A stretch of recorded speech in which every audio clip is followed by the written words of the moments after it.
Hola y bienvenidos a Amores Patos. Hi, welcome to Amores Patos. I'm your host, Anna. And I'm your host, Faby.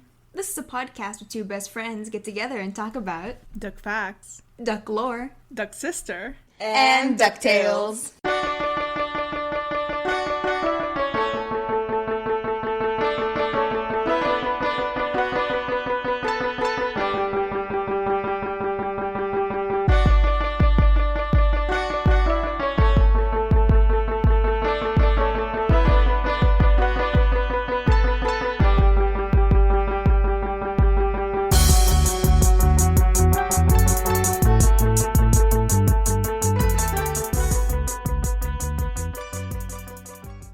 All right. Yeah. It has taken however many episodes, 60-something episodes of DuckTales, and 60-something, probably, episodes of this podcast, Amores Patos. But we have finally made it. We have reached the unsurmountable peak. We have climbed every mountain. Wait. Crossed every stream. We've done it. I just rewatched Sound of Music, but we are here. Matilda McDuck watch is finally complete. Wow. I can't believe it.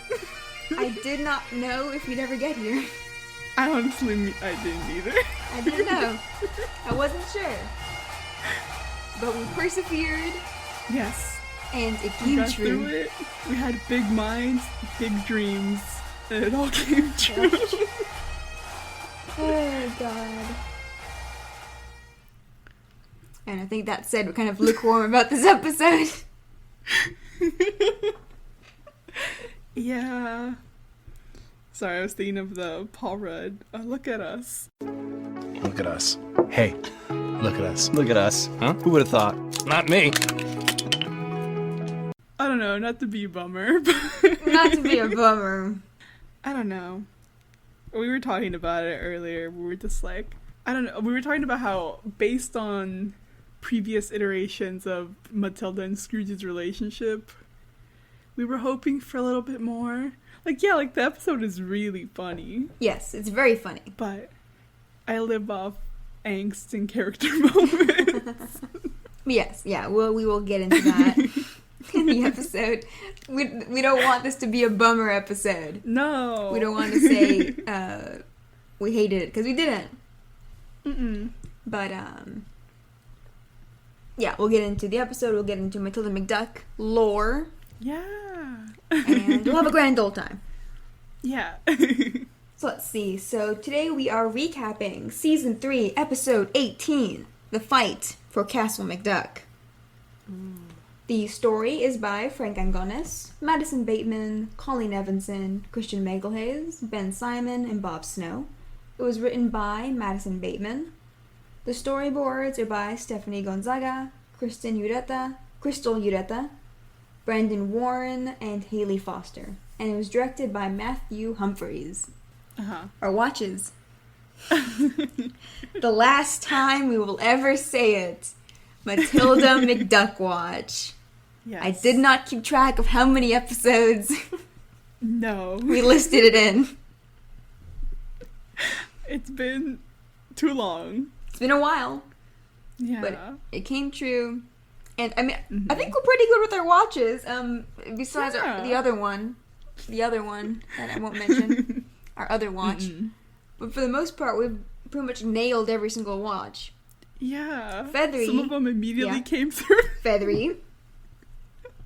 We talked about it. We're like, oh yeah, he probably won't show up. We'll pop him in there. We'll pop Feathery in there. Next day, he was confirmed. We had a fun time with that one. Yeah. Because, we didn't get the episode out till like days after that. So we're like, we sound like idiots. We were like, shit. All right, then. Max Goof Watch. That one came through. Yeah.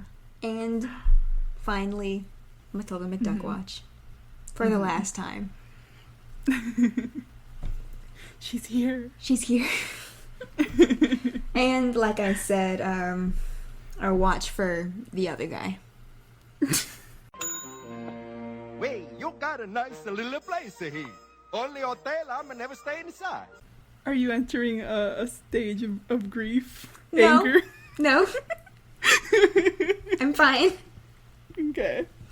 I will wait and see for the Tailspin episode. Mm-hmm.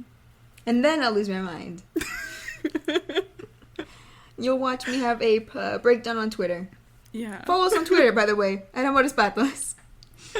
Watch me have my breakdown on there. Oh my god. I feel like if he were to show up, it would surpass like even Matilda for It would. me. It honestly would. Just from sheer unlikelihood. Yeah. Like, I would just lose my mind. And I realized, like, I've posted like very few photos or like no videos of this guy. Like, I should put together when A fan cam? Yeah, no. If it comes to pass that he never shows up, I'll put together a black and white Sarah McLachlan song video with the two scenes that he's in. And if he shows up, we'll make a fan cam. I will figure out how to make a fan cam. I don't know how that happens, but I'll figure it out. Yeah. Oh my god. That's a Benzino Gasolini, for those who might not know. I don't think this would be anyone's first episode, but if it Hope is, not. that was very confusing for you. It was. Oh, and on that hilarious note, it is now time for the game show within our podcast.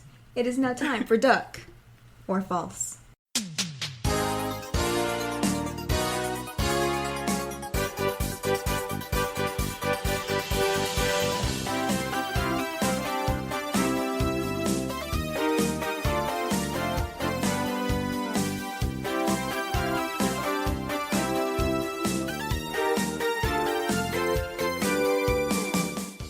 All right, Faby, for your Duck or False question.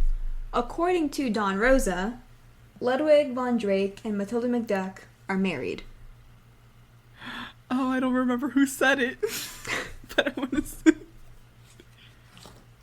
Duck. Duck. Okay. According to Don Rosa, they're married. I Though mean, it's never appeared in any comic or been referenced at anywhere. headcanon? It's his headcanon. He just said it. He's like, yeah, they're probably married. Yeah.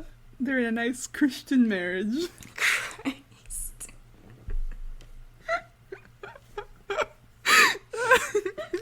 Awful. Well, obviously that's not the case here because Yeah. Ludwig clearly has kids that we saw in the Raiders of the Doomsday Vault. They could have had a fling back in the Yeah. 60s. Who's stopping them?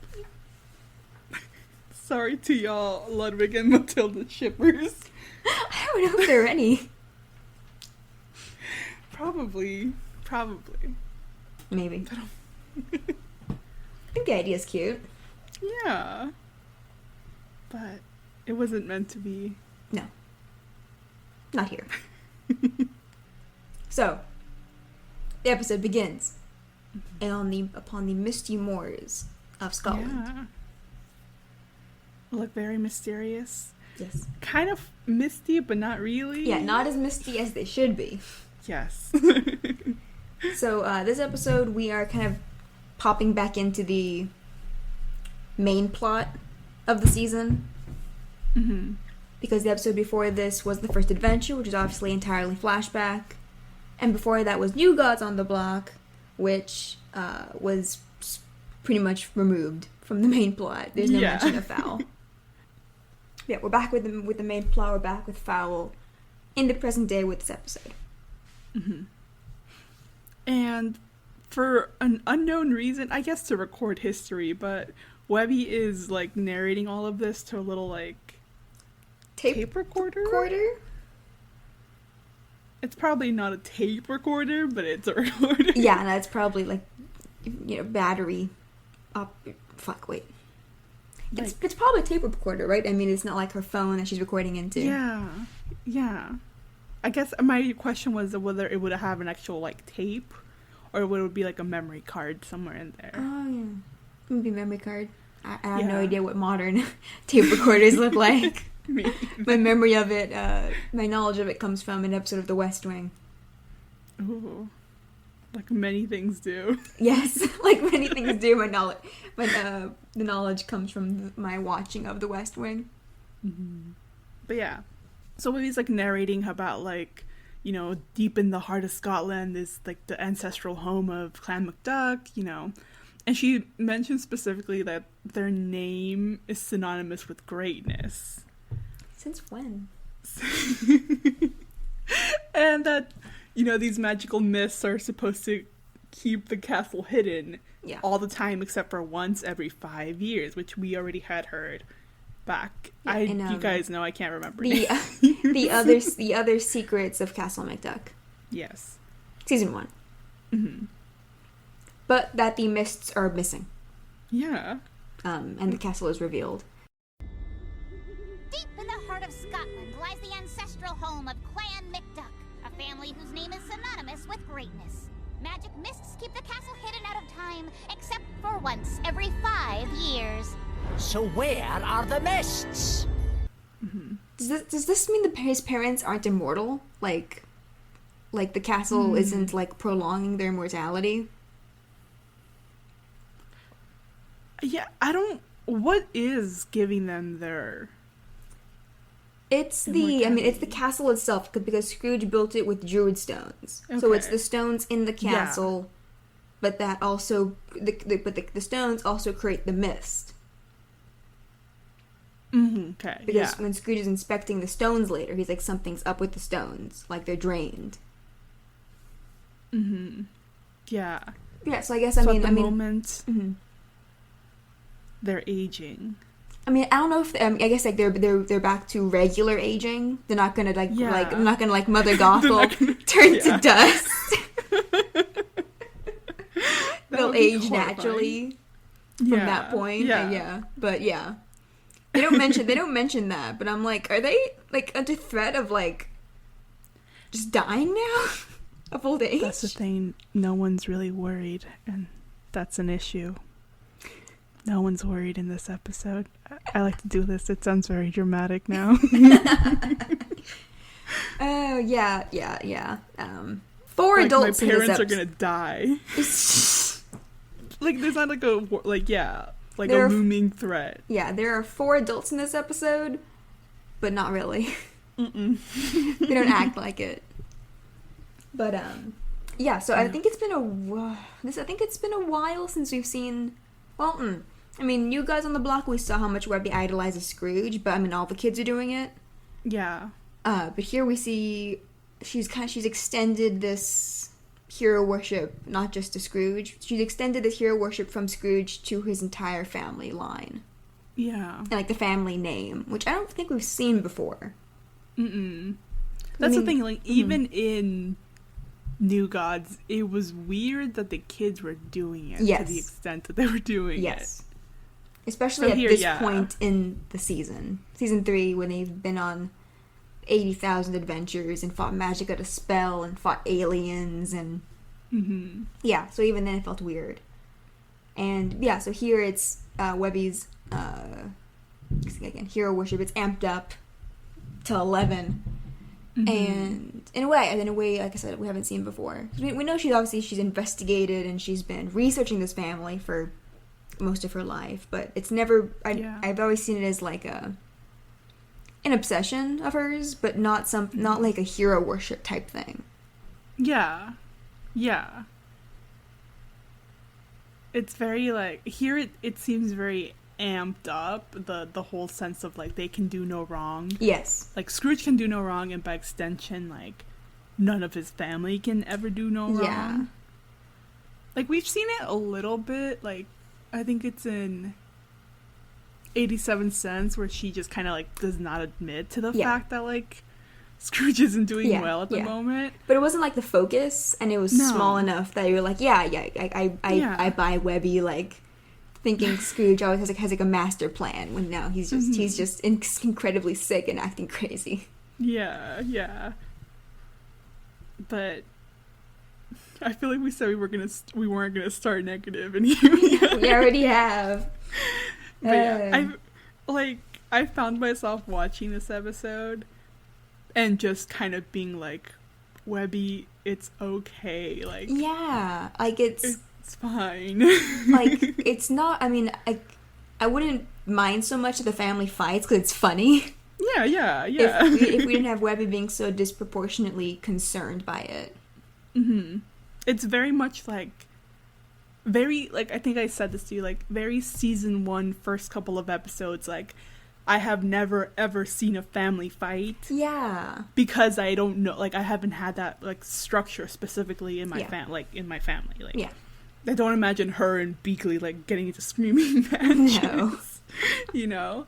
And so, like, that seems like a very, like, I am just kind of getting into this dynamic, so I'm still not really sure, like, you know, how serious things are when you guys fight, this and that. It feels very that, like, very, I totally haven't been spending, like, months to years with you and seeing you literally, like, get into these kind of arguments all the time. So I feel like, it gets blown out of proportion for, like, no real reason. Mm-hmm. Yeah, I guess, we'll continue with the episode. I think so. Unlike Secrets of Castle McDuck, the season 1 episode, Webby's actually involved with the plot this time. Yeah. Last time, I think we said, back then we complained that she was basically out of commission the whole episode. Mm-hmm. And here we're paying for it. She's too involved. The monkey's paw. I know, monkey's paw. Another finger curls. And so we see that they're back because the mists are missing. Yeah. And so, I love it. It's just like this castle just sitting here. And, you know, Scrooge's parents, Fergus and Downey, come out, and I love Scrooge's first accusation is that, like, to accuse them of doing something to it. Yeah. Or Fergus, specifically. Mm-hmm. And I love Fergus. He's like, no, like, you know, the magic is just kind of messed up at the moment, and he's like accusing Scrooge of giving them a lemon. Yeah. Like he has a bad castle.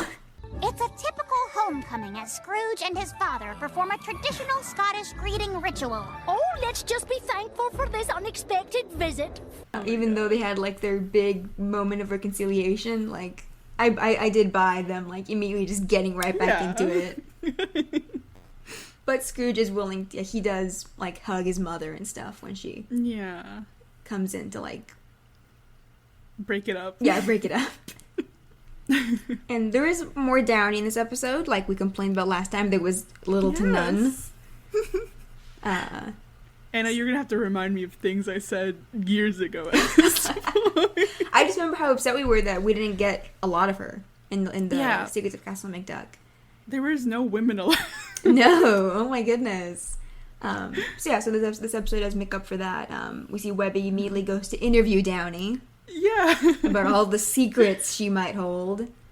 And Downey's like, oh shit, okay, secrets. Yeah. Shit.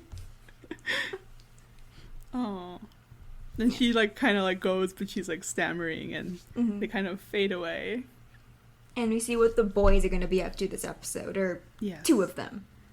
Mm-hmm. They brought like suitcases and stuff. How long are they gonna stay? There's like a lot of bags. I just noticed. I'm like, wait, that's like I can't count 7. Is that 7? 6 suitcases. Duffel bags and shit. Anyway, Huey's interested in finding the one of Isabella Finch's missing mysteries. Which just so happens to be something that belongs to their family. Yeah. The blessed bagpipe of Clan McDuck. Yes. To which Dewey responds, bless me bagpipe. He's like, oh, that's what he says. Yeah, so that's fun. Like there's a mystical backstory reason or something. Yeah.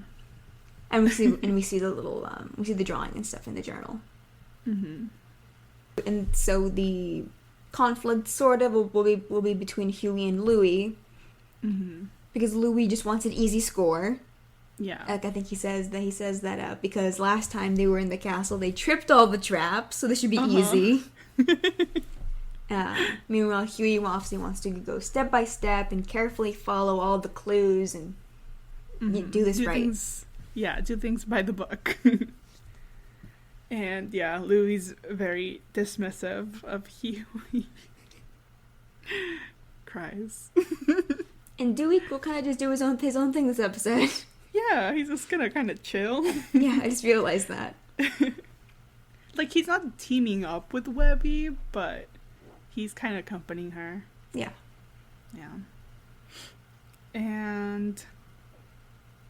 No, yeah, so Louie asks kind of like, why the hell would Isabella Finch be looking for something that belongs to our family? And Hugh explains that the bagpipe can bring life to that which has not. Mm-hmm. And Louis doesn't really put any thought to what those words mean. No. He just kind of is like, okay, it's rare, expensive, let's go find it because I'm going to be rich now. Yeah. This is perfect! With the castle back early, we can finally find this legendary artifact. The blessed bagpipe of Clan McDuck. Bless me, bagpipe. Oh, that's why he says it. I love the not at all ominous phrasing of what these bagpipes do. Yeah. And so everyone files inside. And we see Scrooge is he's like checking out like the outside of the castle. Mm-hmm. Kind of see what might be wrong. And he and his dad like shove each other to try to get through the door. But we see as they walk in, we pan out. We see the statue of Sir Ader. Mm-hmm. And you pan up to the roof. Ooh. Where there's like a machine stuck to the roof, like, and it's like sucking like all the mist from the house, all the magic, and it's the Phantom Blot. Yes, Phantom Blot. So we got the return of Giancarlo Esposito as the Phantom Blot, which is a very fun return. Mm-hmm. It was fun. It was nice to hear him talk a lot more. Yeah, he barely spoke last of the Phantom and the Sorceress. So, like we guessed, as we will see in a few seconds, we were right about him and Pepper having more interactions. And so we come back to the family. They're in, it looks like, I think it's the dining room, but they're standing specifically in front of the fireplace where there are some of these druid stones, the ones that create the mists and, have the magical immortality powers. Mm-hmm. Yeah. And Scrooge says that they seem to have been drained of their magic. And Webby's again narrating that Scrooge is like kind of looking at the foundation. And Scrooge says like that they have to be delicate. To which Fergus comes in and he's got it and he just like kicks. He kicks the stone fireplace and he's like, Scrooge, you broke my fucking foot. And Scrooge is just like, what the hell are you talking about? What do you mean I broke your foot? Oh my god. And he tells Fergus, like, if you don't like how I do things, then why don't you call one of your other kids instead? And Fergus is like, yeah, I already did that. He's like, who do you think I called first? Yeah. Was it you? So... And yeah, this is where we get the reveal of Matilda. Yeah. So Matilda. Yes. What do we think about her just on look? I like it. I like that she like has one of her shirt like tails untucked. Yeah. And I like her flower. It's very cute. Yes, the flower is actually like an integral kind of part of her character design. Yeah, it's something she's had. It's something she's had in her most prominent appearance in the comics was in the Life and Times of Scrooge McDuck, which I'll be talking about at length. But she always has a flower either in her hat or in her hair that's consistently losing petals. Oh, it's like a cute little gag. Yeah, and she has the same hairstyle that she has up until she's about middle age in the comics. Except that her hair is not blonde or brown. It is same color as her feathers, the white. Mm-hmm. Yeah, and she has very nice eyebrows, like nice thick eyebrows. I just like that detail. Do you want to say who voiced her? Yes. Matilda is voiced by Michelle Gomez, who some might know from Doctor Who. Mm-hmm. She's the Master? AKA Missy? Missy, that's right. Yeah. I don't remember that season or seasons at all. I think I'm not a big Doctor Who person. I watched 9 and 10 episodes of 10, approximately, and then I got bored. Yeah. And then I watched a bit of Capaldi and a bit of... What's the recent... the current one? Oh... Is it Jodie something? Jodie... No, I was going to say Jodie Foster. That's not who that is. I don't remember what her name is. I need to Google this because she deserves me to remember her name. Yeah.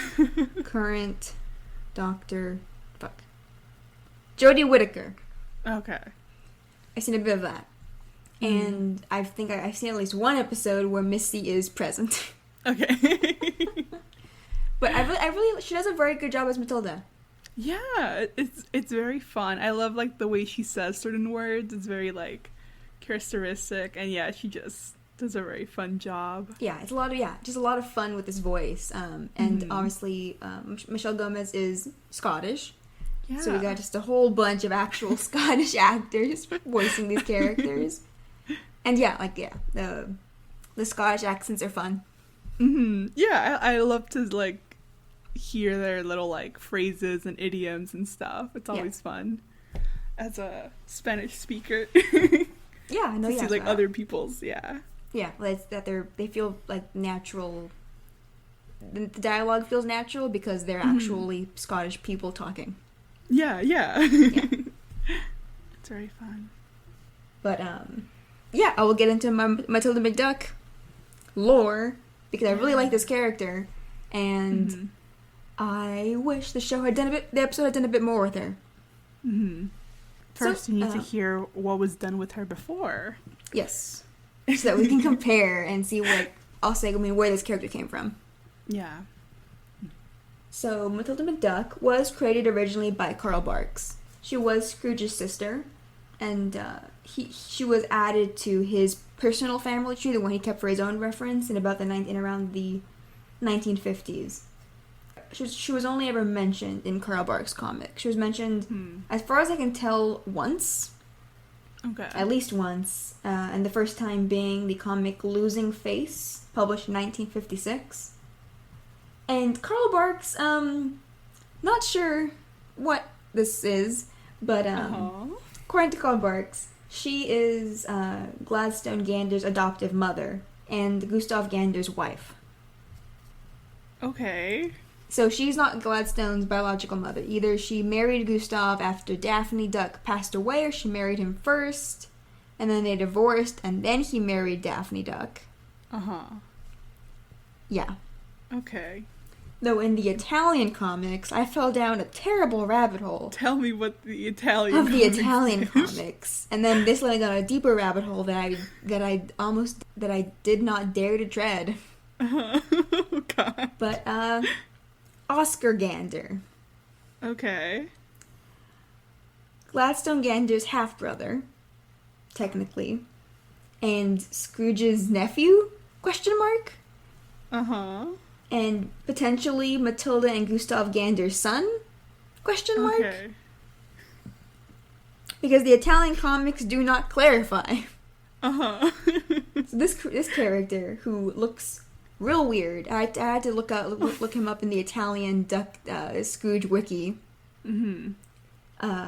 Was created by Carlo Cendi and designed by Romano Scarpa, who is the main Italian Donald Duck, Scrooge McDuck illustrator.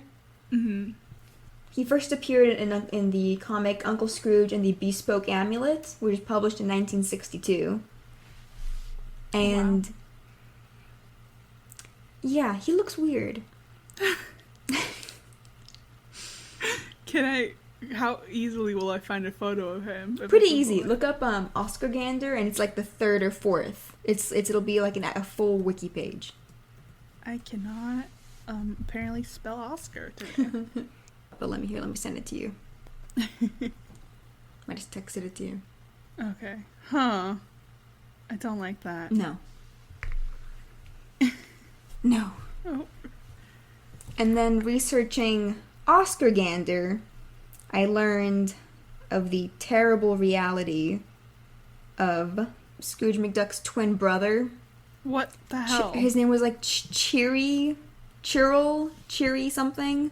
What? And it's just another Italian comic creation because they feared no god and they just did whatever the hell they wanted.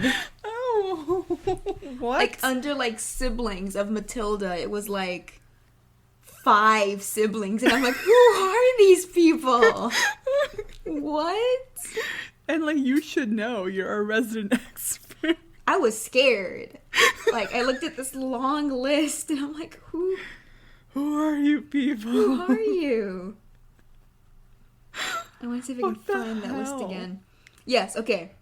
Rumpus McFowl, who's her half-brother. Gideon Oh my McDuck, God. who is her brother. Let's see, is Rumpus McFowl? No, it's someone else. Where's that one cheery guy? Yes, her siblings. Scrooge McDuck, Hortense McDuck, Gideon McDuck, Cheery Bull, Cheery Bull McDuck. Alice McDuck, she just listed, there's no link. Evelyn McDuck, question mark. Rumpus McFowl, her half-brother. Okay. So Italian comics, they feared nothing and no one. They're like, we'll just give Scrooge McDuck like 5 additional siblings. For Just the make fuck this of it. goddamn family tree even that more confusing. That much more for complicated. everyone. My God. Someone's just getting into these wikis and just making shit up. I know, I'm like, is this a joke? Rumpus McFowl. What the hell? Yeah, so Oh my don't God. go down the rabbit hole. Scrooge clone theory. Yes, it's gonna be cheery. I can't even fucking pronounce it. It's literally cheery and then BLE. How do you pronounce that? Oh. Cheery bull. Bleh. Cheer. Bleh. How do you? Bleh. It's all one word. Cheery bull. Like able, bull, cheery bull. I don't know. Awful. Okay. I hate saying it. Anyway, They're gonna hate listening to that. yeah, I'm gonna hate. I hate saying it. So in the Carl Barks comics, there's a very limited use of Matilda. It wasn't until Dawn Rosa's Life and Times that she became a recurring character and an actual character Yeah. who showed up on the page. In that comic series, she is Ferguson Downey McDuck's second born child. She's the middle child, and she's the morally upstanding one. She often serves as Scrooge's conscience and as a counter to Hortense's temper, which is basically the Donald Duck temper. In the technically chapter 0, it's a unofficial addition to Life and Times, or chapter 0. Which is called Of Ducks, Dimes, and Destinies. It's set in 1877, and it depicts kind of the backstory of Scrooge receiving his number 1 dime, and that Matilda is the one who found it and gave it to Fergus. Okay. And was with him when he decided to give it to Bill, right? Bill the ditch digger, to give to Scrooge. And in a moment we see that Matilda again references the fact that she knew that Yeah. Fergus gave him the dime. Uh-huh. Matilda doesn't show up again in a prominent role in Life and Times until chapter 10, The Invader of Fort Duckburg, which is set in 1902. She and Hortense join Scrooge in America, and as he's kind of really embarking on creating his business, Scrooge buys the land that Fort Duckburg is on, which is on Kilmule, later renamed Kilmotor Hill. And in that chapter, we meet the Duck family. So Elvira Duck. Her husband's name varies from Humperdinck to Dabney. Okay. So him. We meet Quackmore, Daphne, and Ader Duck. Obviously, Quackmore and Hortense will marry and will eventually have Donald and Della. And that's a comic where President Roosevelt makes his second appearance in the comic. Oh no. Yeah. So that one's more of like a setting.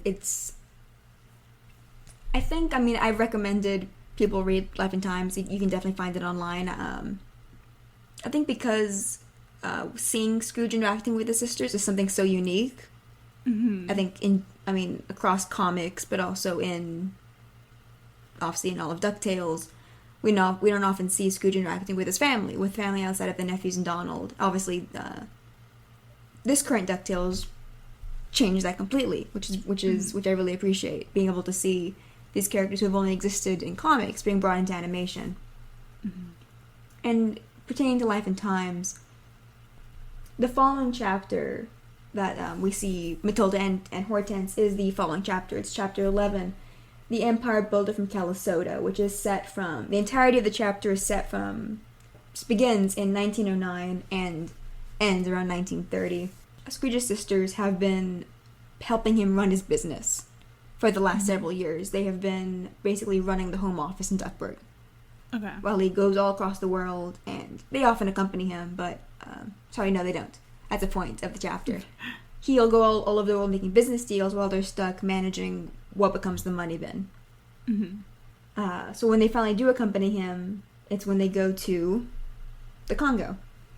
Mm-hmm. And this is when they see how Scrooge's business deals have become more underhanded. And Matilda and Hortense witness his descent into greed. They witness his moral deterioration in a way that the reader hasn't really seen yet. And so this is the most important chapter, basically, of Life and Times. Again, this is the chapter which is racially insensitive, I think, is the kindest way to put it. It's a very negative depiction of people who are in this scene, in this comic, are victims of Scrooge's greed. Yeah. And it's a depiction that lacks really any empathy. Mm-hmm. So I'll say that first. So Hortense and Matilda witness Scrooge burning this village to the ground to force the people off the land so that they have no choice but to sell to him.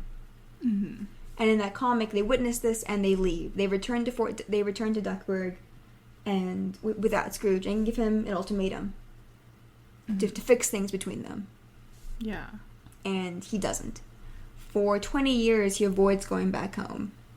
Instead, he travels all over the world making deals, but from that point, he learned his lesson. He no longer makes underhanded deals. He is honest in all of his business deals, but still he doesn't go home until 20 years later when he finally returns home to a party welcoming him home, introducing him to his niece and nephew, Donald and Della, and because his sisters were running his business from home, as before. And this is his last chance to fix things with his family, and he, in some, rejects them. Because at the same time he becomes the richest duck in the world, he loses contact with all his family for the next 17 years. So in that comic, it's similar.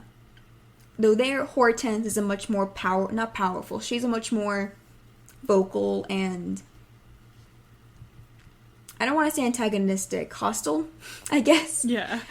She's the one who presents the ultimatum to Scrooge.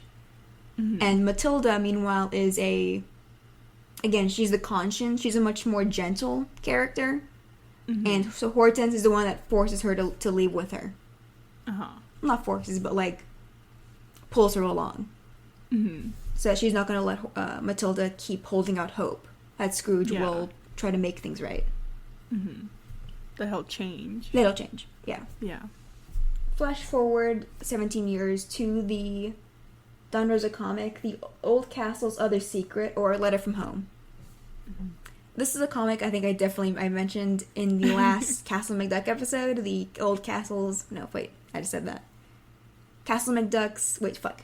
The Other Secret of Castle McDuck. There we go. This is a comic where Scrooge is back to adventuring. He's with Donald and the nephews. And he's come to Castle McDuck, to his ancestral home, seeking the Templar treasure. Just like in the DuckTales episode, The Other Secrets of Castle McDuck. He arrives at the castle not knowing that Matilda has become the new caretaker.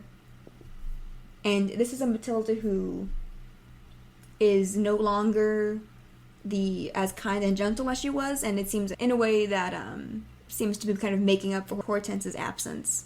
Since by this point Hortense has passed away. Yeah. And in this comic, Matilda is bitter about Scrooge abandoning the family in favor of greed, of making money. Yeah. And I mean, I think I would really recommend reading this comic. I think it's my favorite of the Don Rosa comics. I love Life and Times, 100%. But this comic on its own is very good. It has the really solid Indiana Jones type mystery with the clues and the solving of the clues in fun, intricate ways. And the heart of it is Scrooge and his sister reconciling. You always recommend this comic as, if you want to cry about ducks, you should read this comic. Which is a very really, valid sentiment. Yeah. I do want to cry about ducks. It's a really well done comic. There's a lot of moments of silence where the characters are standing at a grave or like staring out. It's a very well illustrated comic, and I don't want to spoil it in case people do want to read it. Obviously, Hortense hasn't had many appearances in the comics, but where she has, her character's been very solid. And so it makes me wonder... I don't dislike this portrayal of Hortense, but I wonder where they got the idea to make her character the way that they've made it. Yeah. Wait, Hortense and Matilda? I meant Matilda. Hortense is no longer with us. Yeah. That's been established very well. Yeah, I mean, I haven't read the comic because y'all know me. I don't do things Anna tells me to do unless she sits me down in her living room. It makes you watch DuckTales with me. Yeah. But yeah, like I guess I had a lot of preconceived notions of like what kind of character she was, especially based on what you had told me. So this portrayal of her, like I get, like I was telling Anna, like I get little like senses of certain things, like little hints at much of these like greater conflicts, but she's different, so yeah, like you said, like where did they get this Matilda from? Yeah, I think it goes with the episode as a whole in that there aren't really any solid stakes. Yeah. Not on the family level. Like, we have Fowl coming in, and that's a threat, obviously. But we see, like, the argument that develops within the family seems to come out of nothing, and is made to be a bigger deal than it is. But, so, here we have Scrooge and Matilda reuniting. And after who knows how long. And there's seemingly no, like, bad blood over the fact that they haven't seen each other in who knows how long. No. Yeah. Which is sweet. I mean, Scrooge greets her very warmly. They hug. It's very sweet. And I'm just like, this is he like picks her up, spins her around. Yeah. If you don't like how I do things, you can call one of your other kids instead. Who do you think I called first? Hello, brother! Oh, Matilda! Oh, I thought you were off selling goat yogurt. It was goat gurt, and unfortunately, that business went sour. What is happening? Scrooge's youngest sister, Matilda, a McDuck I've never met! This is the coolest! But I'm like, this is the 8th family member that Huey, Dewey, and Louie have never met before and have little to no reaction over. Yeah, that's the thing too. Like, they never react to any family member. I don't know. I mean, yeah. Yeah, they keep meeting new family members. It's like, no, there's no, like, why have we never heard of you before? There's always, like, no interest into these, like, mysterious family members. I feel like I don't know. I have a really big family. Sometimes there's people that I don't know show up, and I'm just like, oh, what the hell? Who are you? Who are you? Yeah. Like, we've had, what, Feathery, Ferguson Downey. Yeah. There's been more. There have been more. We just, I don't know, gives the implication that they have met them before by their lack of reaction, but it's obvious by, like, the narrative that they have not met this person before. So either they just really, like, do not give a shit about anyone. Like, the Cornelius Coote thing. How they, like, yeah, little to no acknowledgement of the fact that their ancestor founded the town. Yeah. Yeah, because Webby's the most excited person here about Matilda showing up. Yeah. Yeah, she starts, like, screaming. But before that, Scrooge is talking to Matilda, and he's like, I thought you were, like, off selling goat yogurt. To which Matilda corrects, it's called goat-gurt. Yes. And that the business went sour. Yeah. Yeah, so Matilda's, like, sort of a businesswoman. Yeah, as Louis later implies, she's kind of like Scrooge in that sense. Yeah. But she reminds me, she's like the hippie. She reminds me right of kind of like the hippie-ons who, like... Yeah. Like, Goop. Is that Goop, but, like, not as bad as Goop? Yeah. Like, I get that kind Very, of vibe. like... Yeah, wait, I don't remember if we said this in the podcast or in our conversation, but I said that she seems to be very close to joining, like, a pyramid scheme. Like an MLM. She seems very close to doing that. Yeah. That's the vibe I get from her. Yeah, which is different. Yeah. Yeah, I don't know. Not what I would have expected from Matilda's character. From just her, again, brief comic appearances. Yeah. Yeah, so we see that she's back home. So, like, the implication being that she will often stay in the castle. I mean, I would too if it granted me immortality. Yeah. I would just kind of spend a couple weeks out, come back, and that's it. You know, I was saying that she would run a pyramid scheme and then hide in the castle to hide from the IRS. Because they can't track her to a magical castle in Scotland that can only be found every 5 years. Oh no! And they start investigating her, like, shitty business / pyramid scheme. Yep. When the trail goes cold. Mm-hmm. For 5 years, and it pops up again. Yeah. Oh no. Imagine her as like a shittier Carmen Sandiego.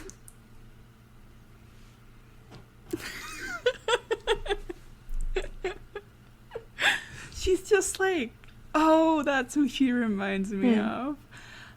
I don't know how many people will get this, but the show The Goldbergs.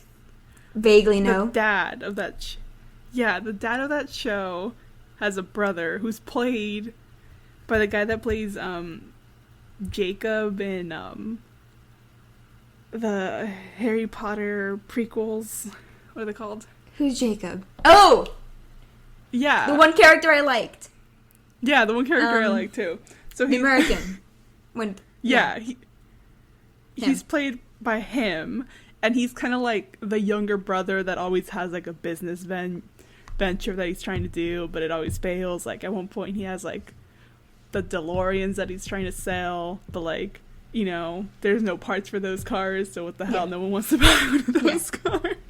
And it's just very much like he's always trying to help his younger brother out, but he's always messing it up because, Dan Folger.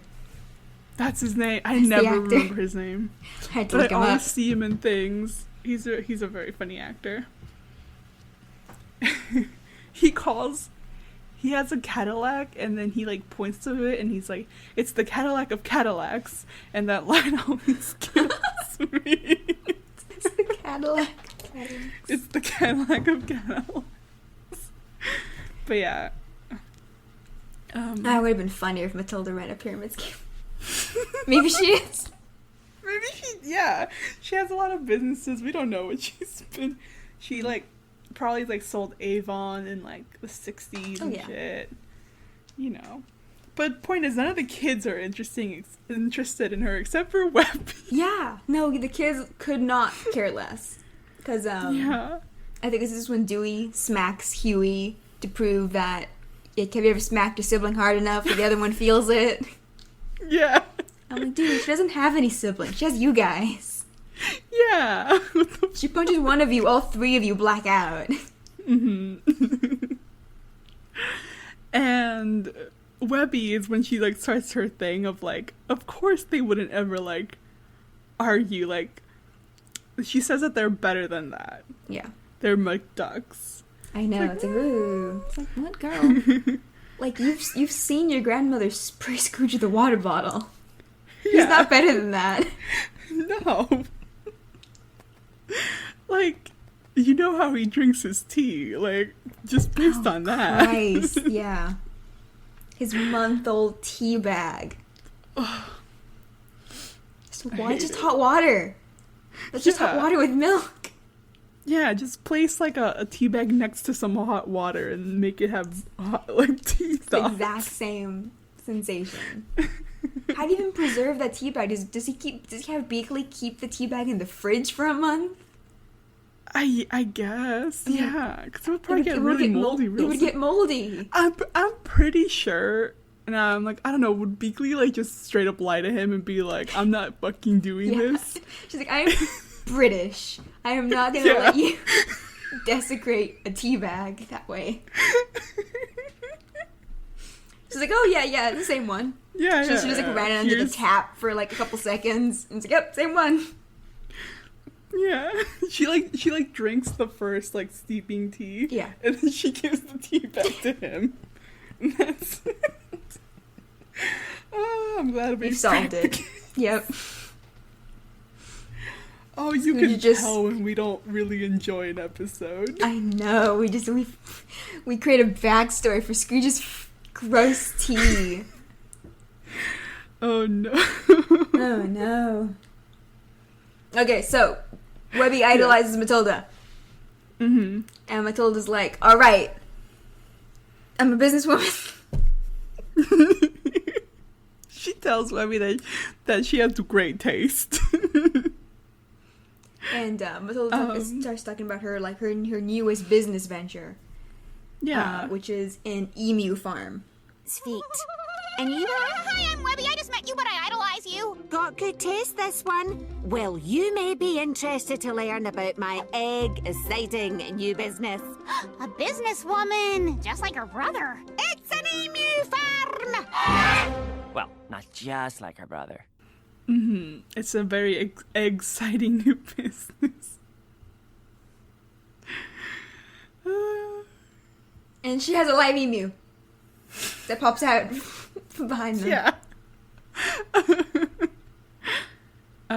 It has comedic timing, so it knows when to show up. It does. It's waiting for its cue behind the curtain. And Downey shoos it away. Yeah. Yeah, Matilda's reasoning is why, like, have a bunch of chickens, like, laying tiny eggs, and you can have an emu that lays a giant egg. Yeah. You can eat emu eggs, right? I'm assuming you can.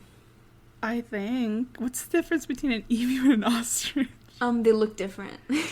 Oh, do they? I don't. They look totally different. Yeah. Sort of. They do. Totally. Yeah, ostriches. Just massive birds. Right, ostriches. They have more balls. The naked heads. Like, yeah. The necks. Yeah. But yeah. I mean, she could probably make a good book. People like to eat these massive eggs. Yeah. I think weirdos would want that. Or wherever people, naturally eat emu eggs. Yeah. Sure. Emu farms exist. Probably. Mm-hmm. And, like, none of the kids... Well, Dewey specifically is not impressed about the fact that she's a businesswoman with this idea. Yeah. I think because Huey and Louie just left. Yeah. They walked away. Yeah, they did. But, I find it interesting. I mean, so we hear about Matilda's kind of dumb business idea. Mm-hmm. And Scrooge right away is willing to invest in it. Yeah. Which is, I think, says a lot about how much he cares about his sister. up front, probably not a good business plan considering how Gert went. But he goes to give her however much a bill, and she's like, no thanks. Because unlike like, some people... I don't need, like, any family... I don't need to start my business with family money. Which is low. It's like it's like a coin he couldn't even spend. And yeah, because Scrooge tries to play it off as like, nah, like, I did it on my own work. And she's like, dude, like, I know about the dump. Yeah. And then, Scrooge is like, did everyone but me know about that? Yeah. And Fergus is like, I am going to back away from this conversation. Yeah. Put some ice on the foot that I broke. Cooking he broke his fucking toe. Stones. And Matilda puts Scrooge in a headlock. Yes, I love that. No, I love it. Yes, well, I'm gonna go ice my foot. You two got a handle on this. We'll get onto it, Dad, as soon as Scroogey gets out of this headlock. The love between them is palpable. Sure. And I don't think I mentioned, Webby calls Matilda Scrooge's youngest sister. How do you feel about that, Anne? It, like, matters so little in the grand scheme of things, but it bugs me on just, like, a technical level. Yeah, I think that the first time I heard it, I was like, wait, that's not right. Yeah. Obviously, in Carl Barks, he didn't really care where Matilda fell in the lineup, but, pointed on Rosa, Matilda is the second. She's the middle child. And as someone who obviously read the comics a lot, like, that always felt very integral to her character, since she was always the peacekeeper for the family. But I don't know if it's just because Matilda's not here at all. Sorry, Hortense isn't here at all. But yeah, Matilda no longer holds that role. Yeah, they also act like Hortense does not exist. Yes, there is. Yeah, again, no mentions of Hortense. When we see a photo album in a bit, there's no little sneak picture of Hortense. Yeah, which could have been fun because yeah, like I would imagine like a little like a hair like leaving the photo kind of like style thing. A little sneaky like oh ho ho. Because in the Don Rosa comics, obviously it starts off with Scrooge and his siblings as kids, and Hortense is like 3 years old, 2 or 3, and she's constantly like in a bonnet and like sucking her thumb, and it's very cute. Yeah. And I'm like, if we got like that little like a little thing in like in the photo album, but no. She's always saying like little like nonsense words, right? Like. Yes, it's like, I guess it's meant to be like Donald Duck noises, probably. Yeah. Which is cute. Aww. But, yeah. It matters to Anne. It matters to me because I am a weird nerd who reads the comics. And I'm a stickler for certain things. Like the correct order of McDuck siblings. Yeah. But I'll let it go. Because I'm cool that way. Yeah. You're chill. So we go back to Huey and Louie. They're walking down one of the hallways because Huey's trying to put together a plan for finding the blessed bagpipe. Bagpipes, whatever. Just a single pipe. Yes. And Louis is he wants to take things the easy way. He doesn't want to do things the obviously much more difficult Huey way. And that because Huey's over here talking about how like he has a grid that he's divided the castle into, that like they're gonna go like counterclockwise, and Louis does this thing of like he's like falling asleep and he like wakes up because he was taking a Hughes, which is a snooze that he takes when Huey's explaining things that are boring. Yeah, and so Louis like, all right, I'm just gonna cut to the chase, and he yells for Downey. Yeah. To tell them where the bagpipes are. He's like, yeah, we're gonna do things the easy way. And and Downey just pops around the corner like, oh, it's probably in this one room next to the Christmas lights. I'll show you. Which I think is something we wanted her to do the last time, to like show them around a bit more and just interact with the kids. Yes. But yeah. And yeah, Huey's kind of just like, oh yeah, that's good. We're gonna solve this really easily. I'm totally not disappointed in this. Yes, he thought it didn't do all this work for nothing. Mm-hmm. And we see, lurking in the shadows, was the Phantom Blot. Him. And I love that he's just like in the castle, just hanging out. Because it's a castle. Like, there's places to hide in a castle. Mm-hmm. And so that was fun. So he can totally just be hanging out in one wing and nobody know that he's there. Yeah. Which is what he's doing. But he's not alone. No. He steps up menacingly and is immediately undercut by Pepper, the egghead. Yeah. Who is like cackling. Yeah, she's having a great like giggly time. She is.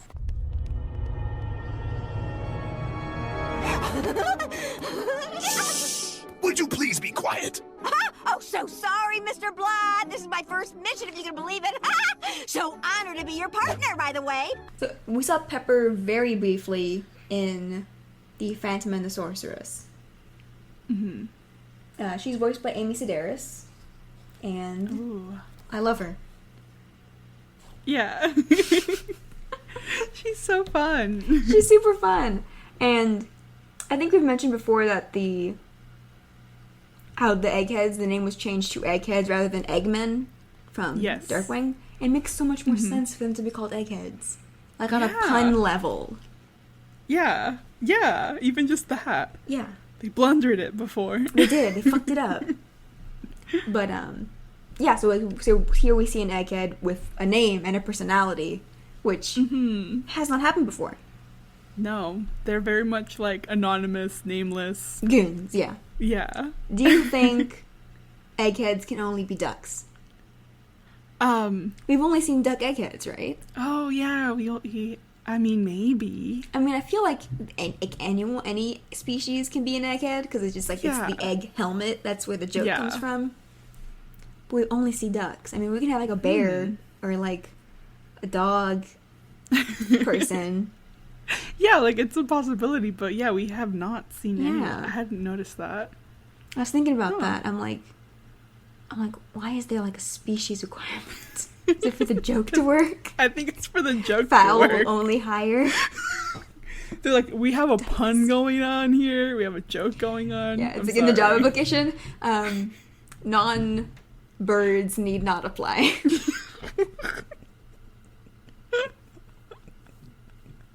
Oh my gosh. How do you think they get the eggheads? Probably just hire them, right? Like they straight up hire them. Yeah, I think so. Because It's Pepper's like, pretty much here willingly. that's the thing. Like, her attitude is very like happy-go-lucky kind of gal. Like, I think it's just a listing on what's a job listing site? Craigslist, right? Is Craigslist still a thing? Wait, what's a pun? What's a pun for Craig? Crane. Crane's List? Craig, yes, Crane's List. Crane's List. You did it, Faby. I came up with one. You did it. Oh my god. You did it. It's amazing. Crane's List. Yeah. Beautiful. Mm-hmm. Yeah, like I said, Pepper's super happy-go-lucky. She knows that they're here to steal a thing, and that they work for Fowl, that they're, the bad guys. Mm-hmm. She's down for it. She's super down. So so I really liked her character. Yeah. I also just love like really sunshine characters with super like broody characters. Yes. Like it's a great dynamic. That team up. Mm-hmm. Because this is Pepper's first mission. She's super excited, and she can't stop talking about how excited she is. Yeah. And that she's like really honored to be his partner, and she's just like, oh my god, am I talking too much? Because I talk too much. And yeah. Amy Sedaris is such a good choice for this character. Yeah. So good. And Blot's all like, oh, this is why I never had a partner. Blah, blah. Mm-hmm. And Pepper's like, well, Sucks, pal, because you're stuck with me. Yeah. She's like, Director Buzzard's orders, like, everyone gets a partner if they're going on a missing mysteries mission. Yeah. That was a tongue twister, Pepper. Yes. And, yeah, so Phantom Blot's like, we need to stay quiet, stick to the shadows, and, not let anyone fucking notice us. Yeah. We need to get to the bagpipe before, like, anyone else does. Yes, because they're following right after Huey and Louie, who obviously are looking for the bagpipes as well. Mm-hmm. And yeah, that's why, obviously, Blot created the machines to suck up the mist so they could find the castle and search it for the bagpipes. Yeah. And he, like, Naruto runs out of there. He does. Yeah. And so, it looks like Scrooge is, like, inspecting the rest of the castle with Matilda, Webby, and Dewey to see what could be causing, like, the magic to be drained. Yeah. And we see the fucking hound, the ghost town, just walking around up, like, in the main level. Yeah, And when I was doing my notes and I was watching the episode to the side of my document, it, like, scared me. Like, just the shadow passing. I was like, yeah. Because we see how Dewey gets scared of it, but Scrooge is like, he just sees it as evidence that the castle is still full of magic. So Yeah. what's up? Mm-hmm. I was just this dog just, like, roaming around. You wake up to get, like, a glass of water in the It's in the middle of hallway, night. you're like, Yeah. shit, I gotta wait for it to leave. It's like the scene in Lilo and Stitch with Stitch in the middle of the night, like, with the fridge open. I love that. Just the... Grabs a can of soda from the fridge, kicks it closed, goes back to the dungeon. Oh my god. We weren't very fond of an episode when we say No. dumb shit.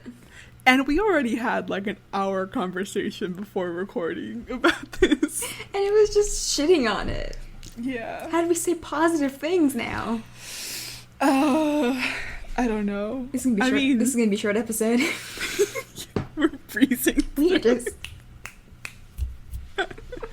Wait, did we mention that, like, when Louis was talking shit about Huey, he had, like, very smooth animation? yes. Like, why does Louis get the animation budget? It's this one person. Louis gets smooth animation a lot, but Huey got it a bit, and we see it again later. It's mostly with the kids. Yeah. And it's animation by, I'm going to hopefully pronounce this right, Keon Johan on Twitter. They're, I know, one of the animators for DuckTales, and they're responsible for a lot of these specifically very smooth pieces of animation. Yeah.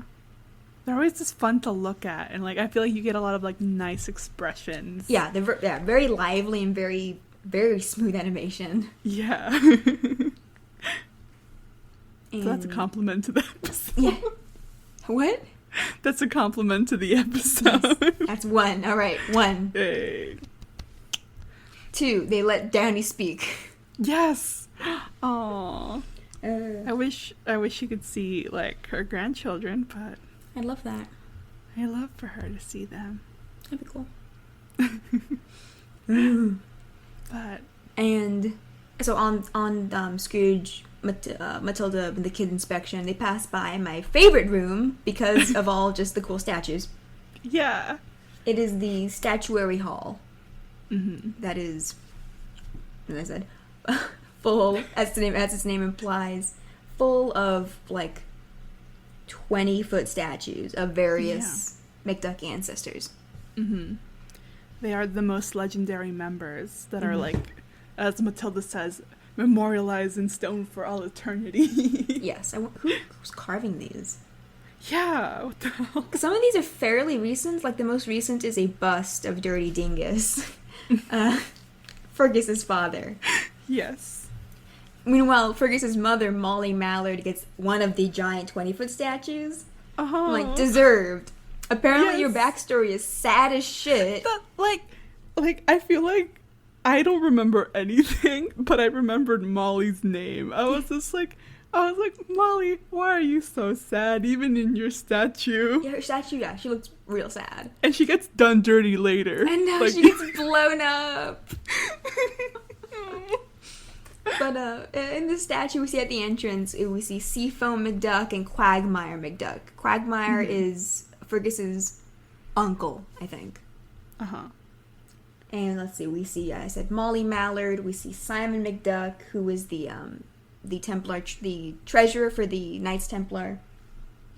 We see Murdoch, who was mentioned in the last Castle episode. That was the other secrets of Castle McDuck. His bow is mentioned. And here we see him and his twin sister Danny. And also Agnes, Countess McDuck. Yeah. Who Scrooge says single-handedly, like... Yeah, stop the Whiskerville Rebellion. Yeah, the Whiskervilles were a family in the comics that lived by Castle McDuck, who scared the McDucks off their land for centuries, making them think there was like a hound, like a demon hound, because they wanted that land to graze the sheep. So for centuries, no McDuck lived in their castle because of the hound, which didn't exist. Yeah. I'm having deja vu to the Hound of the Baskerville, by the way. Yeah, that's probably where they got the... Yeah. Probably where, if not Don Rosa, then Carl Barks got the idea. But yeah, so I love here they are filling in the female characters that the McDuck clan does not have in the comics. Because all we got in the comics is Molly Mallard, whose story is apparently too sad to print. Oh, no. So... That's great. Yeah. And we have, as Matilda's explaining all of this in Scrooge, like, Webby's, like, in awe of Agnes. She's just like, oh my god, like, amazing. And there's an empty plinth at the end.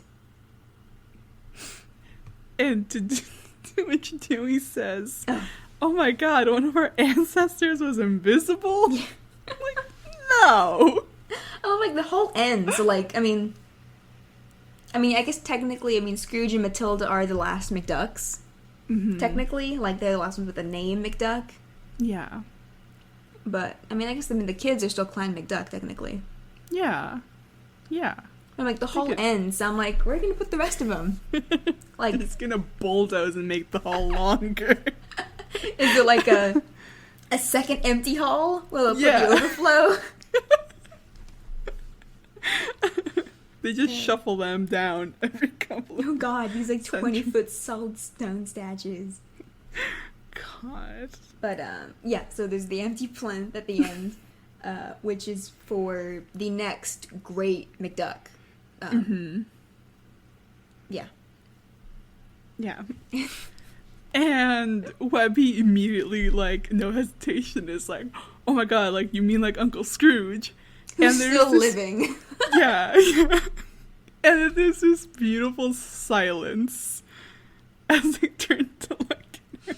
Yeah, Matilda and Scrooge look at Webby like, excuse me? Do you know something I don't? And so Webby's like, oh my god, you know, when he dies, like, hundreds of years from now. Hundreds. Oh no. No, I was saying Scrooge is going to see the rise and fall of capitalism. His money, all of his riches will be worth nothing. No, nothing at all. He'll just be another man, and then he'll die. Jesus. Took it way darker than I did. I mean, you know what I said. Scrooge kind of, like, plays it off. Like, I got the idea that, like, he kind of wants one. He kind of expects one. He's definitely expecting, like, yeah, I'm gonna be the next fucking guy to get a statue, but I'm gonna be cool about it. Yeah. Like, very much like, whoa, Webby, you said it, not me. Yeah. And Matilda's just cracking up at the idea. She specifically says, one of my favorite lines is like, you know, riches are well and good, but we're not making a statue of the money. Yeah. So I think we get here like the only like bit of conflict that I wish they'd actually developed on, rather than just having this turn into a much more pettier argument. Yeah. And an argument that really just lacks any significance or meaning or substance, stakes. Yeah. It's what I said. It's this little glimpse of like an issue that's like an issue, and it was a heart of an issue in, you know, life and time and everything. Like the money, how much emphasis and how much Scrooge cares about his money. Like you said, there's like a kernel of like actual like bitterness that Matilda could potentially be holding against Scrooge. Mm-hmm. I mean, he is the richest duck in the world. He's literally the most successful businessman. Uh-huh. Meanwhile, I mean, her businesses failed repeatedly, as we can assume. Yeah. So, I mean, considering this is the first time Matilda has ever appeared in animation, ever appeared in the show, ever been mentioned, I do wish that they had done a bit more with her character. Mm-hmm. Considering this is probably the only time we're going to see her. Yeah. Definitely in any significant role. So yeah, I do wish they had taken the chance to actually explore Scrooge's relationship with his sister. The one living one. Yeah. I think it would have been like a nice insight to Scrooge that we haven't really seen. Yeah. And it would have like been in like a nice like contrast to like Webby's apparent hero worship this episode. Like to see him from another person's point of view. Someone that he has like a lot of history with. I mean, it's his sister. Yeah. You know? That would have been nice. Yeah, and then I think give Webby like more of a reason to be close to Matilda, like she seems to be at the end. Mm-hmm. Yeah. Because Matilda says that, you know, like, she's the one. So basically saying, like, I'm the one that deserves the statue because I'm the one that's caring for the castle and our parents. Mm-hmm. And so Scrooge says, like, well, I could do all that if I, you know, lived at home. Yeah, like you do. Yeah. But then he's like, well, I built this castle. Yeah. and you're the reason, and I'm the reason you're benefiting from the immortality powers in the castle. Yeah. So, yeah, so there's like not quite fight that starts to break out. Oh, well, Webby, it would be a nice token, but really, statues are... Riches are all well and good, brother, but we aren't making a statue of the money, are we? I'm the one taking care of the castle and Manda. Well, I'm sure I'd help around the house more if I lived at home half the time. A magical home that I built, which has granted you immortality, by the way. As Webby says, they're saying mean things in a nice way to each other. And here is Webby acting like she has never, ever, ever seen a fight ever in her life. I know. Like, Dewey is the voice of reason. Yeah. This is how far we've fallen. Dewey is the voice of reason. He's telling her, yeah, don't worry. This is just like this is a little argument. It's fine. Yeah. The siblings, sibling rivalry. It'll blow over. Mm-hmm. And he tells Webby to just leave it alone. Yeah. And we have these like 3 seconds on her face when she's like, nope, can't do that. Yeah. It just like reminds me of like arguing with my brother as a kid. And it would always like turn up like if my mom got involved, like at the end my brother and I would like basically be mad at her and the argument between us did not matter anymore. Yeah. It's very much like that, you know, like it's gonna blow over, it's gonna be fine. Because, yeah, like, even Dewey says it, like, you know, my brothers and I fight like this all the time. Does she just not see it? No, I mean, it makes me think of Day of the Only Child, where she doesn't get what's going on there. Yeah. And she, like, figures out that they want, like, you know, each want a day to themselves. And she's figuring out, like, oh, like, siblings sometimes want to break from each other and, like, that kind of stuff. So yeah, it does feel like a season 1 Webby lesson. Yeah. So we go to Louie and Huey and Downy. She just kind of lets them in the room and then she leaves. Yep. I love this room. Like, yeah. There's is this a pool floaty? What is this? Like a dinosaur? I think so. Yes. Yeah. Yeah, because it's next to like another like actual donut pool floaty. Yeah, inner tube? Inner tube. Yes, that's the word. You can tell I don't go swimming often. I haven't seen a pool in a year. Yeah. Makes sense. And yeah, it's like the junk closet. The junk room. There's like those old-timey bicycles on the wall. A penny farthing? Is that what it's called? I think so. That term should know. Popped into my head. Yeah. Why should I know? Because Davis is the logo. Oh fuck, that's right. The town where we went to school. Yeah. There's there's just boxes of shit. Old clothes. And like a lacrosse stick. Oh yeah. Just old shit. And a pile of like 30 bagpipes. Yeah. Just like stacked in a corner. Mm-hmm. Because why not? Yeah. Scottish people have bagpipes. Let's give them 30. Yeah. And Louis like, oh no, like how the hell are we gonna find the right one, basically? Mm-hmm. And Huey is hyped because there's a lot of variables, and if one of them is like deadly, then he has to like go at it really methodically to find it. And Louis mad, and he says like, if one of these bagpipes kills me, I'm gonna be so mad. So we go back to Scrooge. It's just Scrooge, Webby, and Dewey, and I guess Scrooge is still looking for what's causing the magic drain. Yeah. He just came in. He went into a bedroom. He's looking around, and Webby found somehow a family photo album that she drops and pretends that it came out of nowhere. And she's like, oh, let's sit down and read this for no suspicious reason. Yeah. And this scene's actually very sweet. Yeah. So we get to see little pictures of just the two McDuck siblings. The only two McDuck children. And it is super cute. We see you see young Scrooge. He looks like he did in the comic with the sweater, the red sweater, and the little red hat. And Matilda has the hat that she wears, the straw hat with the flower that she also wears in the comics. Aww.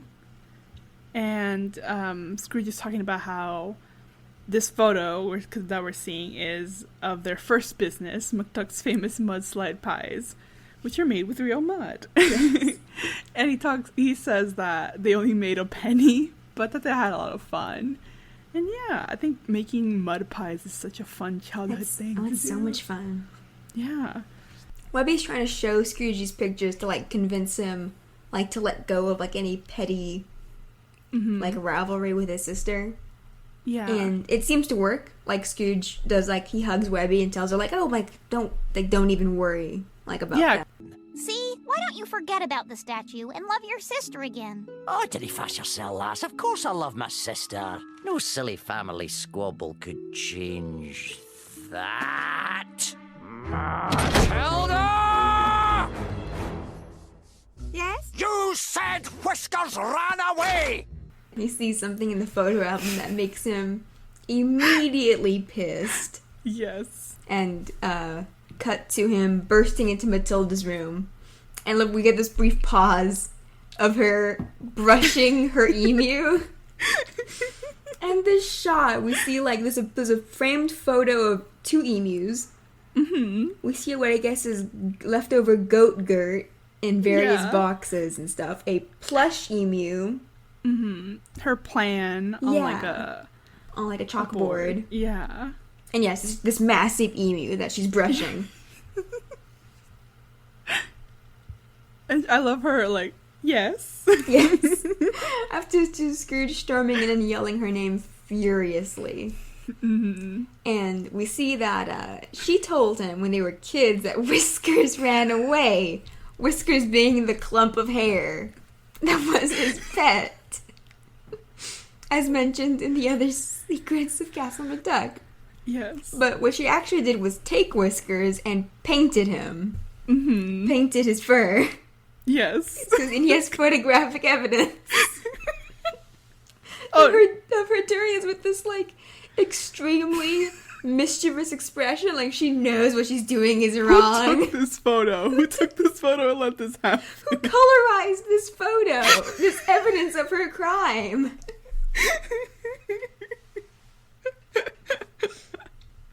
And I love that she's like, that could be any old clump of hair. So Scrooge starts looking for Whiskers in her room. And he finds him. Yeah, and he's been dyed completely. He's mostly purple, bluish, with, like, bright blue in the middle. Yeah. And she's like, oh, that clump of hair. That he was part of, like, her... Matilda's. Yes. Her very popular salon. I love all her puns. It's very dewy. It is. Oh, God. Oh, God, it is. This is more of the reason she should have been the middle one. Duh. It's right there. Why do they do this to me? To specifically bother you. Despite me specifically. Like, the setup is all there. Why wasn't she the middle, like, she's supposed to be the middle child like she's supposed to be? Yeah, what's the order then of the kids? It feels funny to call them the kids. I think, yes, Scrooge is still the oldest, because it says she is, in this version, Hortense is Scrooge's youngest sister. Okay, yeah. So now Hortense is the middle child, which makes no goddamn sense. No. But it's fine. Yeah. And what, so Webby goes to Dewey, like, oh my god, I made it worse. Dewey's like, nah, it's fine, like, this is, like, not a fight, it's a squabble, like, there hasn't been any, like, punching, like, tearing, there's, like, no parents stepping in, which is very important. He says, no tears. Yeah, oh, okay. Right before, I don't think we get the emu's name yet, but I think it's Emu Tilda. Matilda calls Emu that later. Just decides right at the moment to get up and bite Whiskers, which is still in Scrooge's hand. Yeah. And Scrooge is in tears for the next, like, 2 minutes. And he screams for their mother. And I love Matilda. This is very much, I love the sibling energy.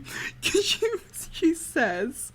What are the specific? Oh, if you get me in trouble, I swear to Granny's ghost that I will take you and everything you hold here down with me, Scrooge.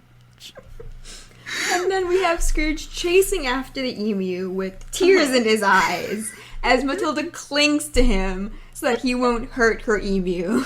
Yeah. They were just running all over the room. And Ferguson Downey bursts in like, oh my god, what's happening? Who's dying? I know. Which of our elderly children are dying?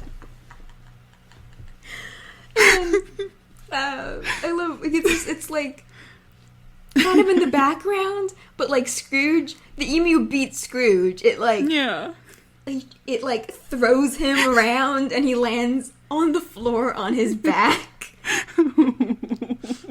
Scrooge, your boss, the clubberhead, is choking my beloved pet slash businessman child. That's because you're What's that filthy creature down in the house? Attacking my prize emu, that's what! Oh my god. I love how much Fergus loves Whiskers. Like, not at the expense of Scrooge, because he blames Scrooge for Whiskers being missing for, I don't know. 100 years. I was going to say 130 years.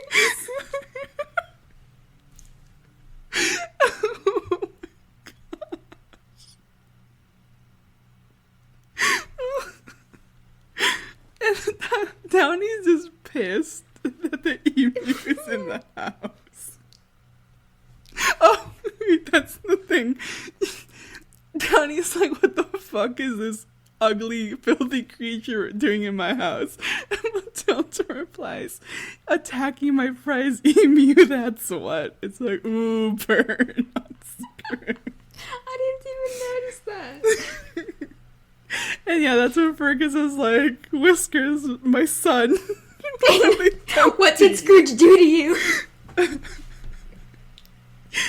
Scrooge has photographic evidence that it was Matilda 130 years ago.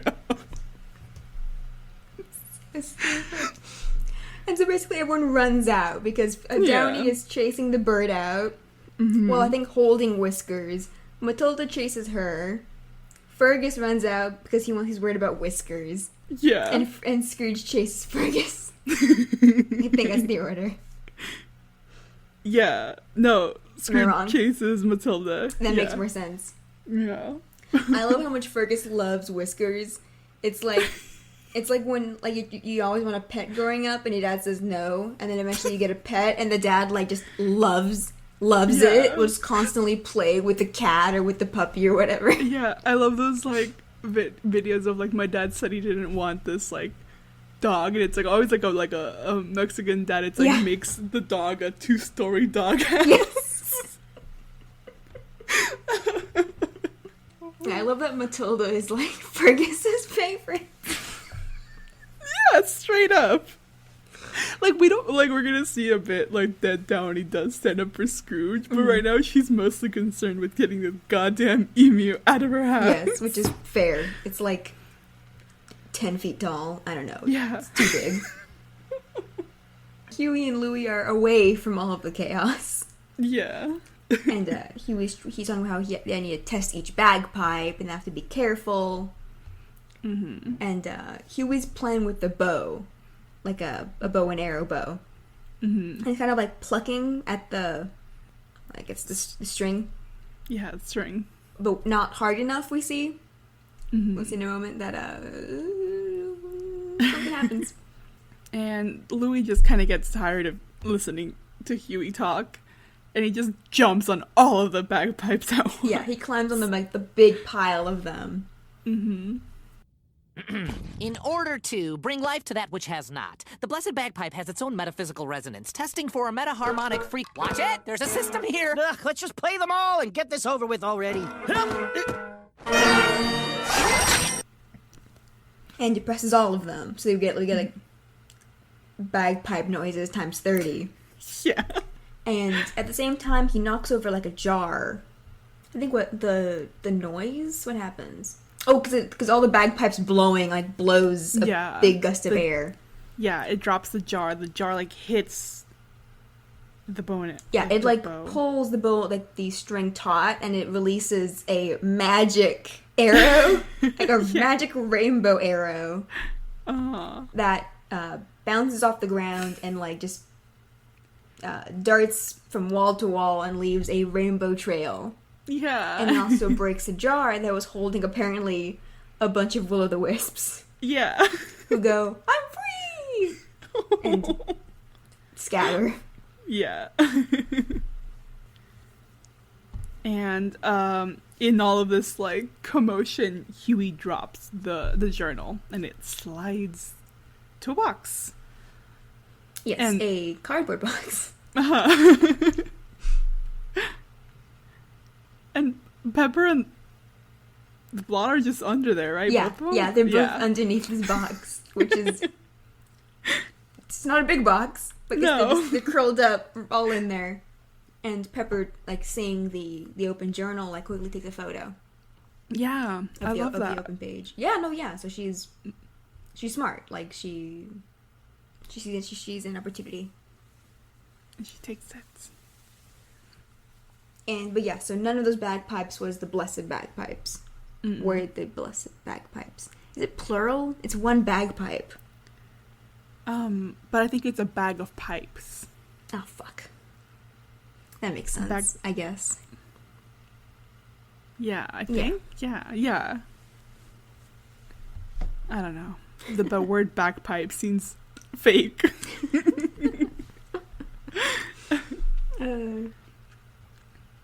So Louis is complaining about that it's none of these, so what are they going to do now? How are they going to find the actual one? And he was with careful deductive reasoning, and we hear Pepper sneeze. Yes. And they don't react to it. They just say kind of bless you. Yeah. But they don't, Where did that suspicious sneeze come from? Which I thought was funny. Yeah, they don't acknowledge it beyond saying bless you to invisible person.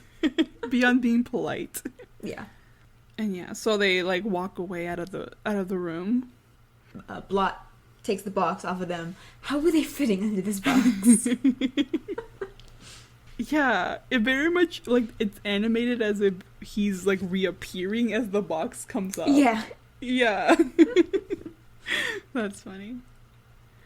And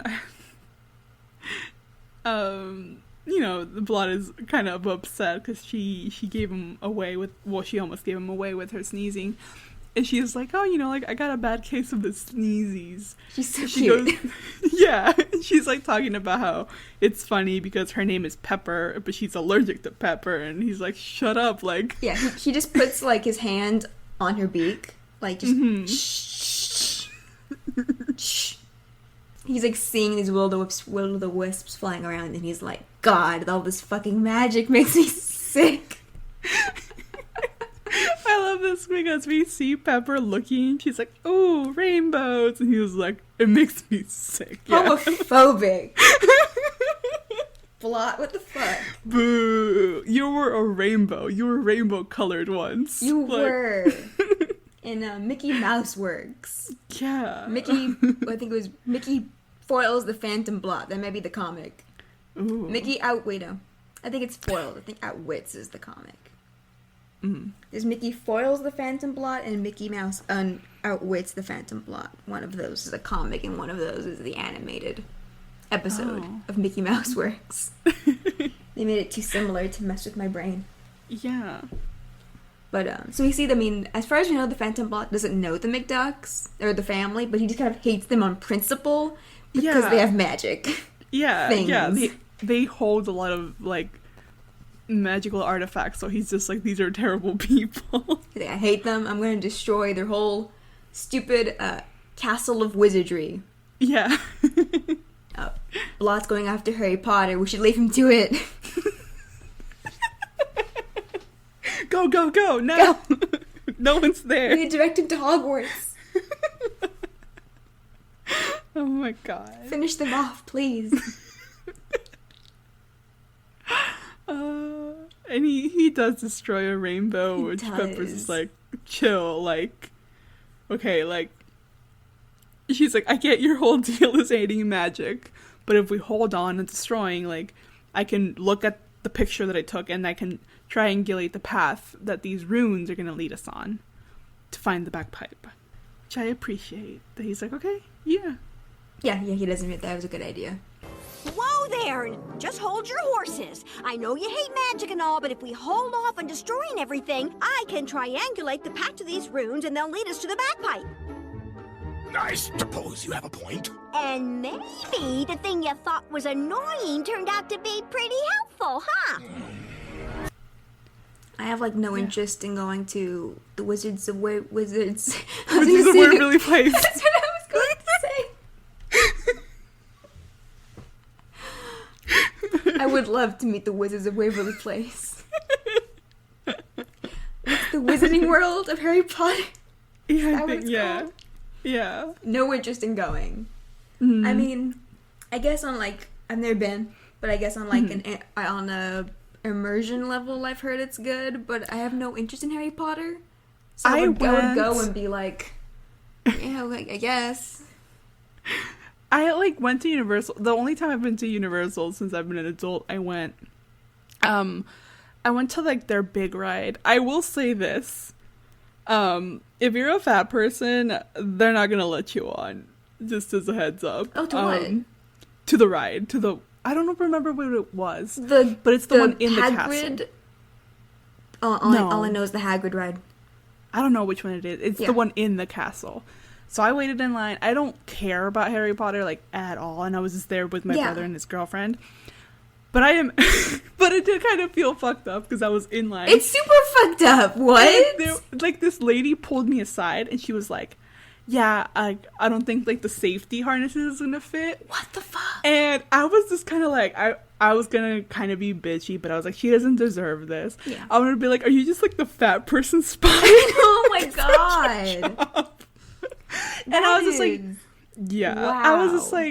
I was like, I understand safety measures, but also there's a different way to say, like, put something in the beginning of the ride. Yeah, like if there's, I guess, a weight concern. Limit, I guess. That's insane. I mean, yeah.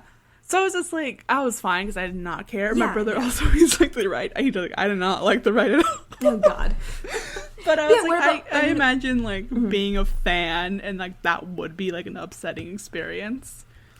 I mean, I can't imagine. I mean, how do you not take all like body types into consideration in designing safety measures for your park that is meant for people from not only all over the state but all over the world, I mean, potentially. Like, yeah, like I know like Disney has taken that into consideration. Yes, like, very much. Like that would never happen at Disney. Can you imagine? And so like in that instance, and also like my brother, he was like, because they made me like sit into like a mock-up of the ride and like basically do the whole thing, like the safety harness. But my brother was like, if I had known like that was the requirement, he's like, I would have pushed the bar harder. Because he's like, because yeah, it was very like abrupt, very like, you come here. And I was like, what the hell? Yeah. And then so my brother, like after they went on the ride and stuff, he's like, there's like another woman like much larger than you that did go in the ride. So he's like, I don't know what the requirements were. Yeah, I was just like, I didn't care. Like I have no sentimental whatsoever.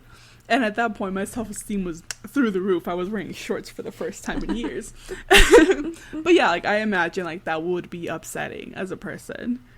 Like, yeah, I mean, I can't believe they wouldn't take that into consideration into like actually developing the ride. Like this isn't like the 1970s when rides were bullshit and the 1970s. Or also like street fairs where they're just like, good luck. Yeah, I mean that's for anybody. It's like, good luck. We're not liable if this ride like goes spinning off the track and into incoming traffic.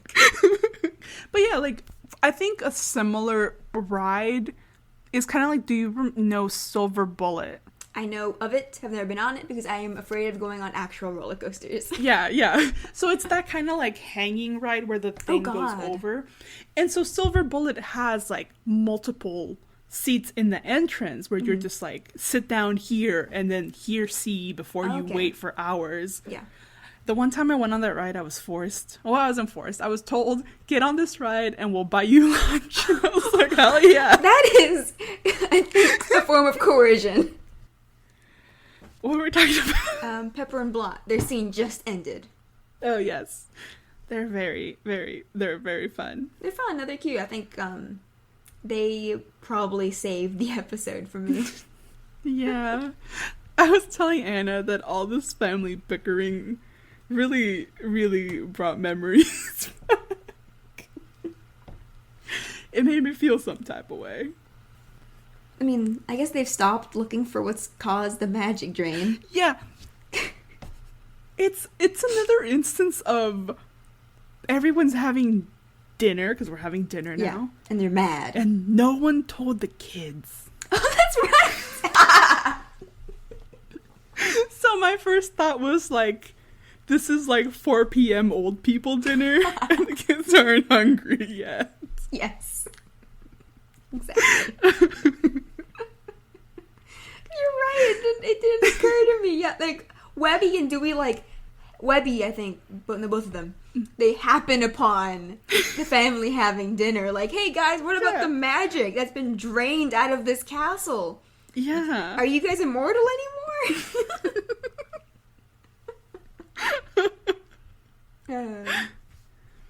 Yeah, so everyone's eating dinner angrily. Like they're on everyone's sides have been established.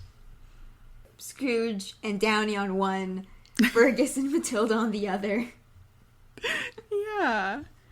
And they're eating like blood pudding and It's mashed potato? It's Scottish food. There's some sort of meat thing. Possibly meat thing. Yeah. Potatoes. Yeah, it's black pudding, yeah. Yeah, there's black pudding, and they call the potatoes tatties. Tatties. What the hell does Matilda call neeps? She says... Maybe that's mashed potatoes? Maybe, because she says pass the neeps and tatties. Which, tatties are, yeah. Mashed potatoes. Maybe it's the meat thing, because it's clearly like the meat thing on the table. Yeah. The meat product. That's black pudding. No, black pudding is the black thing. Is it? Like oh yeah, I see the meat. Yeah. Yeah, there's the meat, and there's the little like the black puff-looking things. We were once again looking at different things, trying to convince each other. Yes. It was the same thing. But before Fergus can pass the tatties to Matilda, Downy takes them, and she's like, "Tatties are for good children," and she dumps the whole plate on Scrooge's, the whole bowl on Scrooge's plate. Yeah. Because they're for good children who follow the rules. Yes. So we go back, and Webby's like, okay, at least they're not fighting. And Dewey's like, no, this is worse. Like, it's now, like, not just a sibling rivalry. It's a whole, like, family squabble. Yeah. And then Fergus takes all of the black pudding. Mm-hmm. And he, like, sticks one into Whiskers. Yeah. Yeah. What do you mean? He's had a hard day. That pudding's gonna go bad. Because Scrooge wanted some, and Fergus is like, no. Whiskers had a hard day, so... Yeah, and because Whiskers is a pet, Downy's like, no pets in my dining room. And she goes to try to flip the table. Scroogey, flip over this table you bought me for emphasis! What? You don't get to flip the table! I flip the table! Matilda! I just love the detail that Scrooge bought them the table. Yeah. And so they're all trying to flip the table. I'm not sure if Scrooge is helping or not. Yeah. Yeah, they're trying to flip what I assume is just like a super heavy table. Yeah. It's like so heavy and long. Yeah. And so we go back to Webby and Dewey who are watching this, and Webby again is like, she's saying how this can't be the end of the most perfect, wonderful family of all time, and I'm like, where did you why? I literally wrote in my notes, parentheses, chill Webby, lol. I'm just... Yeah. I think, like, you were saying earlier that the resolution of the episode is written before the conflict, really? Yeah. And, I mean, here, I don't get why Webby is so invested. Mm-hmm. And not just invested, but, like, putting all this responsibility on herself to keep this family intact. Yeah. This family, I mean... Yeah, I don't... it's not her responsibility. Like, she feels like she's both at fault and she has to fix them, but, like, neither reasons are correct. Like, it's not her fault that they're arguing, like...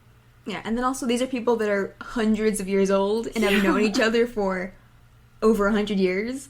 Yeah. So, like, I don't know why she's getting so hung up on this. Mm-hmm.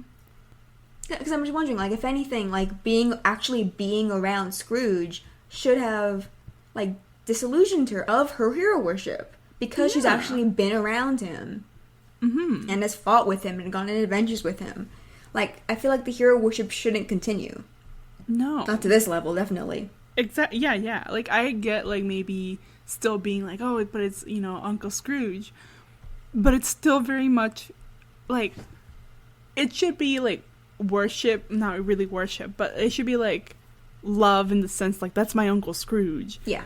But here it's very much like, oh, that's, Scrooge McDuck kind of level worship. Yeah.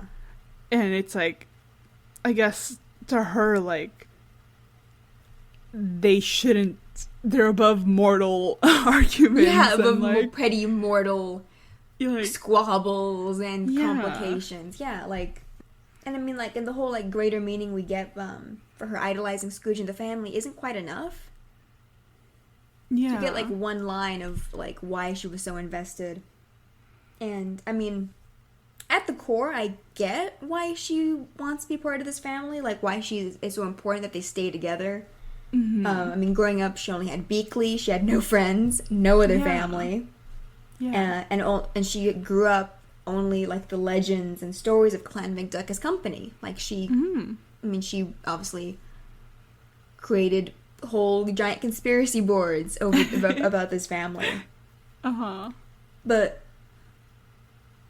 that doesn't explain why the stakes are so high for her. Mm-hmm. Especially over, like, an argument that's literally nothing. It'd be one thing if they were arguing about something significant. Mm-hmm. But they're not.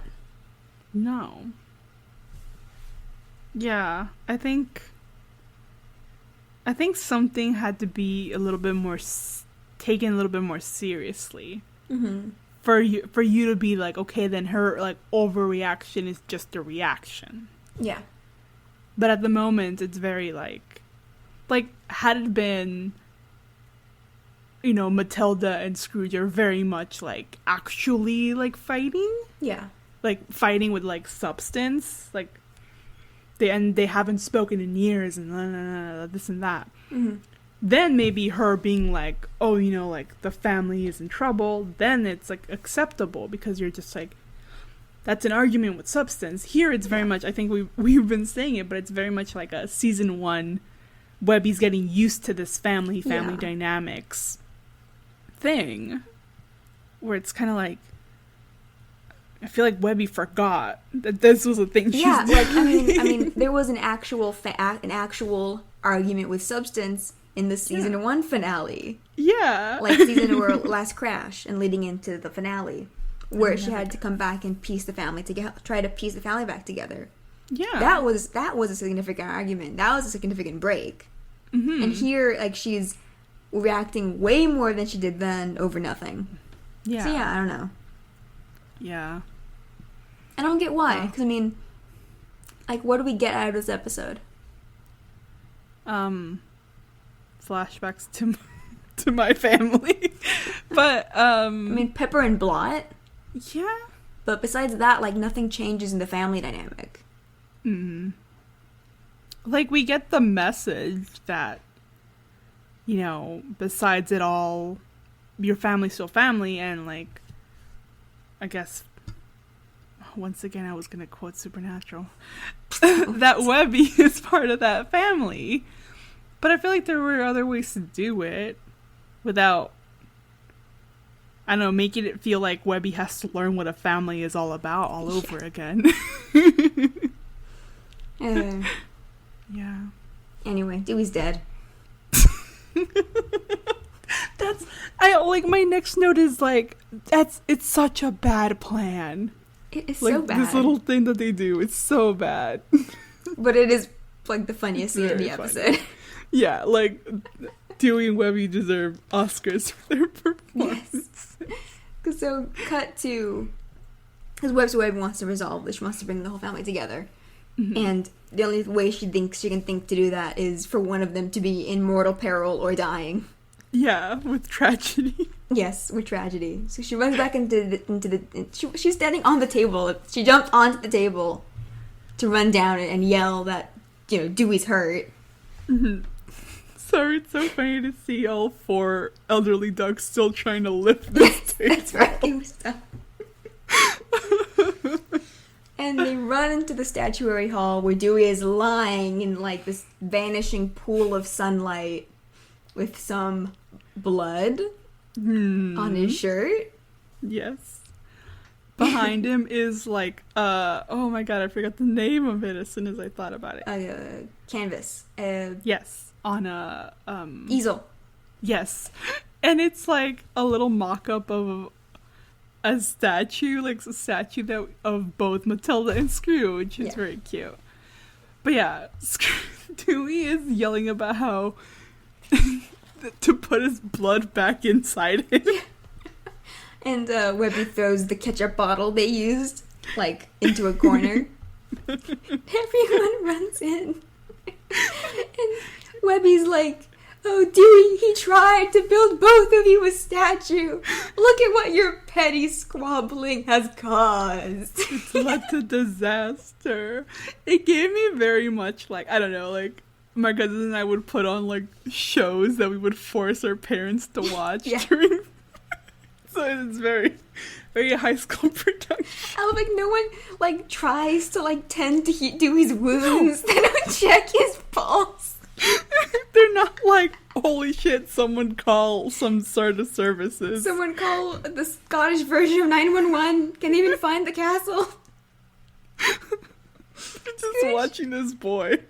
Scrooge picks Dewey up. And when he gets out the recorder, I guess. Yeah. She like, you hear her hit like record. And Scrooge proceeds to punt Dewey. He just drops him. He just drops him straight onto the floor. And he goes to Matilda and is like, look at what you've done. You've killed my favorite nephew.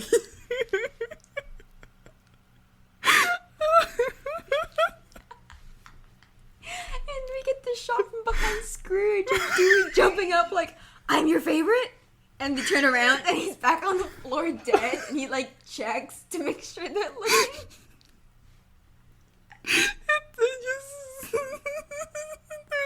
He drops you. And then they proceed to just ignore him.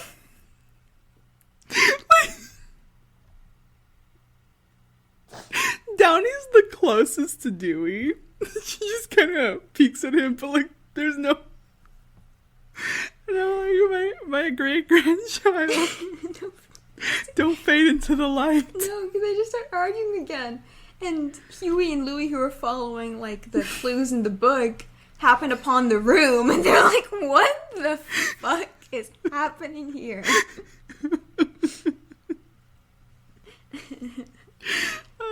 And Dewey can't control himself. No, he immediately has to brag to his brothers about how he's Scrooge's favorite. He yells across the room, and obviously everyone like looks at him. He's clearly fine. I don't know, I feel like we're the only ones that ever mentioned that it bothers us when these like family members don't call each other by their like proper family like labels. What do you mean?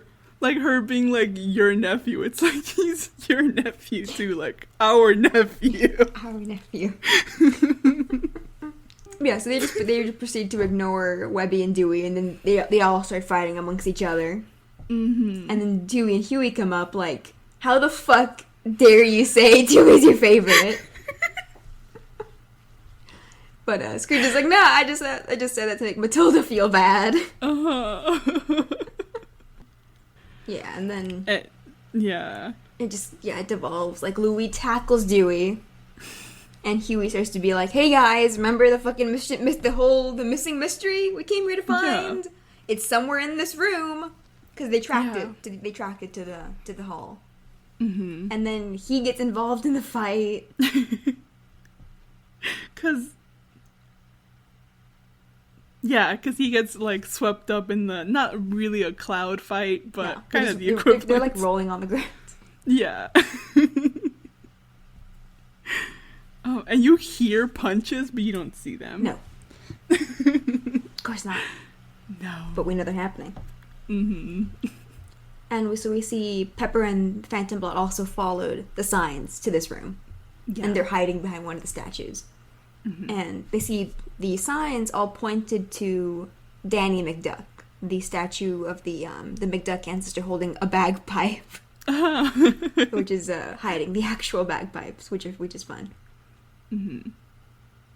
I mean, they like do it sneaky to get to the they sneak statue. around and just like in. It's not broad daylight, but like there's one like they're not doing it right because there's no shadows to hide behind. Yeah. Also, no one cares. No, nobody is seeing the strange woman and the giant hooded man running around behind them. They get from one side of the hall to the other without anyone seeing them. Yeah. Oh Which is my great. god. And Webby gets up on because everyone's fighting. Webby gets up on the empty plinth to be like, y'all suck. None of you deserve to get statues. Y'all are family. You're supposed to love each other. And this is when Scrooge declares that Webby's right. So Webby's like, okay, I'm getting through to him. No, because Scrooge denounces the McDuck name. He renounces the McDuck name because he is no longer Scrooge McDuck. He is officially now Scrooge of Clan McScrooge. And he goes to storm off. Mm-hmm. And again, like, there's no stakes. Like, I'm not worried about him doing that. No, at all. I'm like, okay. It sounds dumb, dude. You're not gonna do it. You're not gonna spend a lot of money rebranding your companies. No, he's gonna like just have him spray paint over all of the buildings, and he's gonna get all his business cards and one by one write. McScrooge over McDuck. He'll cross out the duck and write Scrooge on top. I would not respect a business called Scrooge McScrooge. McScrooge Industries. It's stupid. And he's just gonna storm off to his room. I know, he just goes to storm off. And meanwhile, the Phantom Blot and Pepper they go up to the bagpipes, and Pepper climbs on top of him. And she sees that the bagpipes are hollow. And so she just slams her head into the still stone bagpipes to create a hole. And she yanks the blessed bagpipes out, but with such force that both she and the blot fall. And as she falls, she, compresses the bagpipes, and they blast 4 separate streams of magic out. Yeah, and they hit 4 separate statues. Yes, well, 3 statues and a bust. Yeah. Well, Scrooge hasn't even made it out of the fucking room. And he's like, oh shit, something happened. Turns back around. Oh, so they finally notice the Phantom Blot and Pepper. Yes. The 3 statues that get hit are Danny, Murdoch, Countess Agnes, and the bust of Dirty Dingus. And so they come alive. Yeah. They're just these massive statues. Yeah. That would be really scary in real life. Sorry, I was looking at the statues movie. No, my god, yeah, fucking 20-foot tall, solid stone. And they're like moving, and their eyes are glowing bright orange. God. And they get off their plinths and just start walking towards the family menacingly. And so Phantom Blot and Pepper are like, oh, let's fucking book it. Fergus, without zero hesitation, looking at this, is like, oh my god, Scrooge, what did you do? And Scrooge is just like, we were literally all standing here. Like, it couldn't have been me. We all literally watched it happen. I was across the room. And yeah, so Huey kind of finally realizes what the words, brings life to that which has not means. So, the statues are alive. Yes. And at first Webby's like, oh, like, no problem. Like, we have all of Clan McDuck here to fight these foul agents. We're all gonna, like, come together and be this powerful family and, defeat these villains. Yeah, and the family does start to, like, do that. Like, they look ready to do that. But then the statues, like, gain sentience. They have, like, the minds and memories of the people that they have been carved to resemble.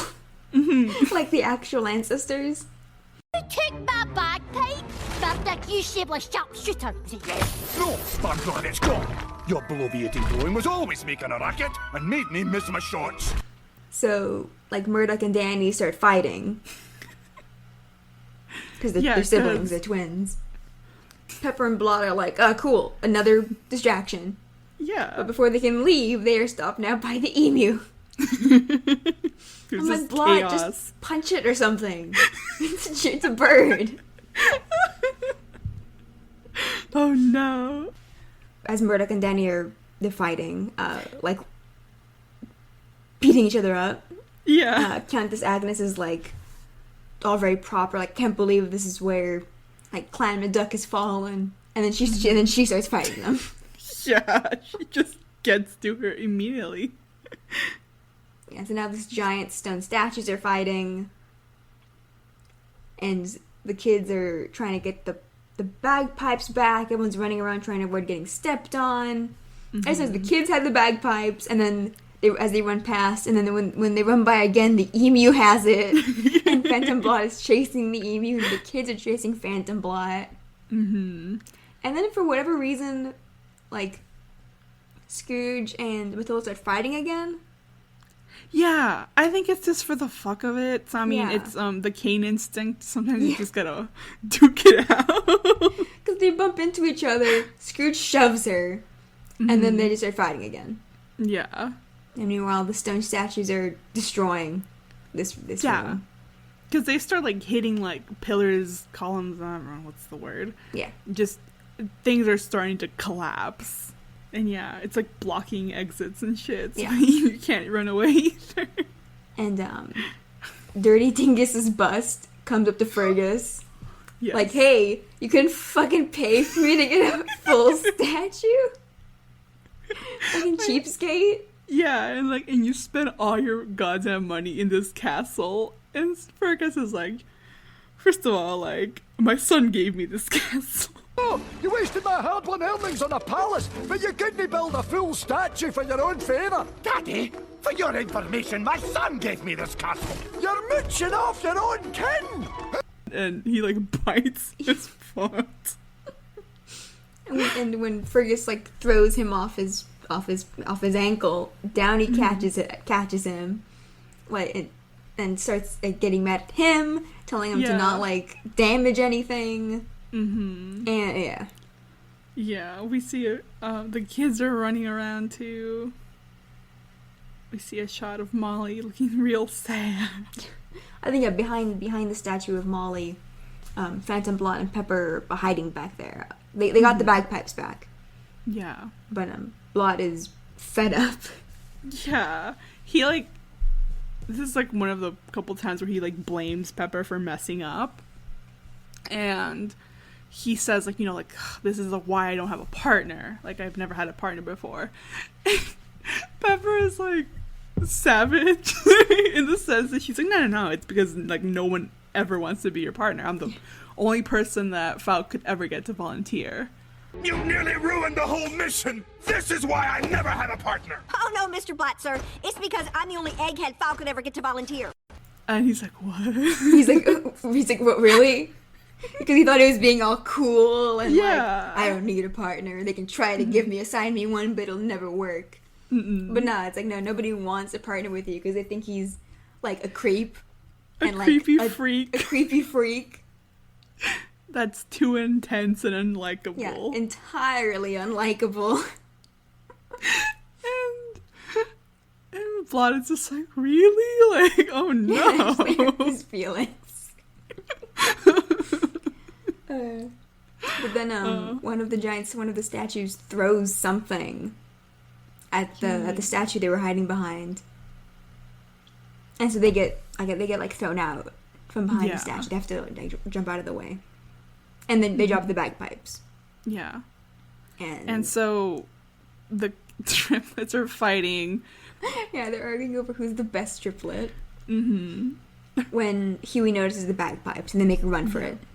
And Blot goes to get it first. The tragic life of Molly. Her bust, like the top half of the statue starts like falling, and it's gonna fall on Pepper. And Phantom Blot like manages to stop it. He like blasts it, right? Yeah. He makes the split-second decision to save Pepper instead of run after the bagpipes. Yeah. Which I was like, wow, development. I know, that was really sweet. So when Pepper, tells him like you saved me, and he is like embarrassed and stuff. It's cute. Yeah, he's like, oh, like you're my partner and protocol and everything. I'm like, so the Blot learned something. Yeah. Wow. He learned a lesson in this episode. A good lesson. A good lesson with an arc and everything. I know.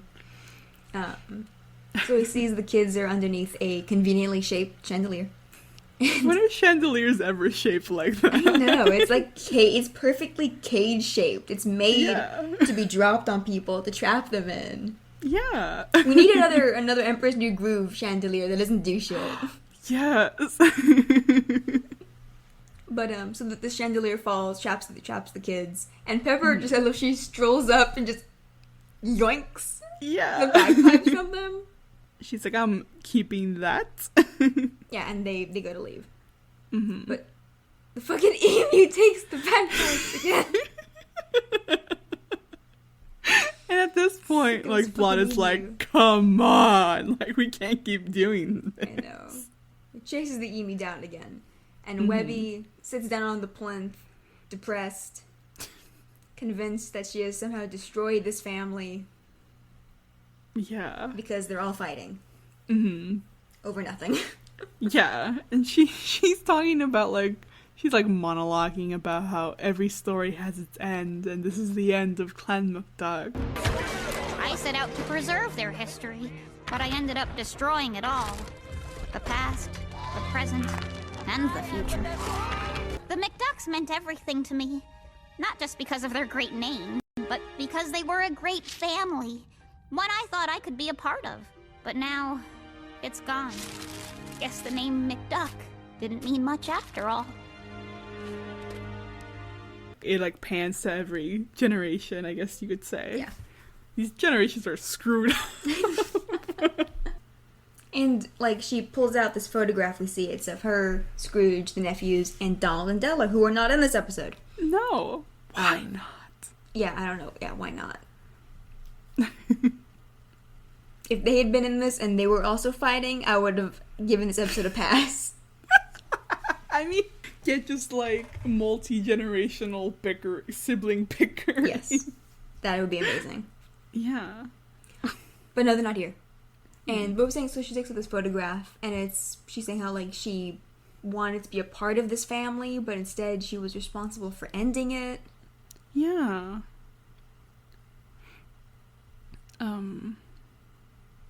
Sorry, so Matilda trying to hack a loogie on Scrooge. But, yeah, so she takes this photograph, and she crumples it up. And it's all very dramatic. Yeah, because at this point she has Scrooge and Matilda's attention. And she's saying, that, like, that she wanted to be part of this, like, great family with this great name, but that it's gone now, and she, like, crumples up the photo and, like, drops it. And she almost dies. Yes, yeah. Because Scrooge and Matilda start paying attention to her when they're almost crushed by a piece of this falling room. And I don't know, Webby gives up real easy. Considering it's been an hour, 2 hours since everyone started fighting.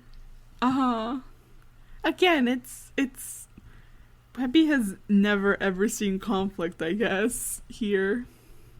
I don't know. She almost gets crushed by a pillar. Yeah, a pillar starts falling, and Scrooge and Matilda go to catch it, and die in the process. But Countess Agnes catches it. Right, I guess to save Webby.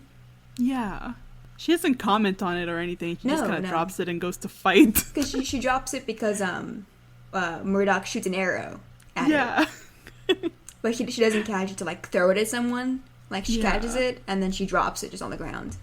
Scrooge is now determined to, like, defeat the Blot, and he's ready to stop fighting with his sister. Yes. And Webby's kind of like, oh, you know, like I thought you were Clan McScrooge now. And he's like, Webby, no, like it's too stupid a name.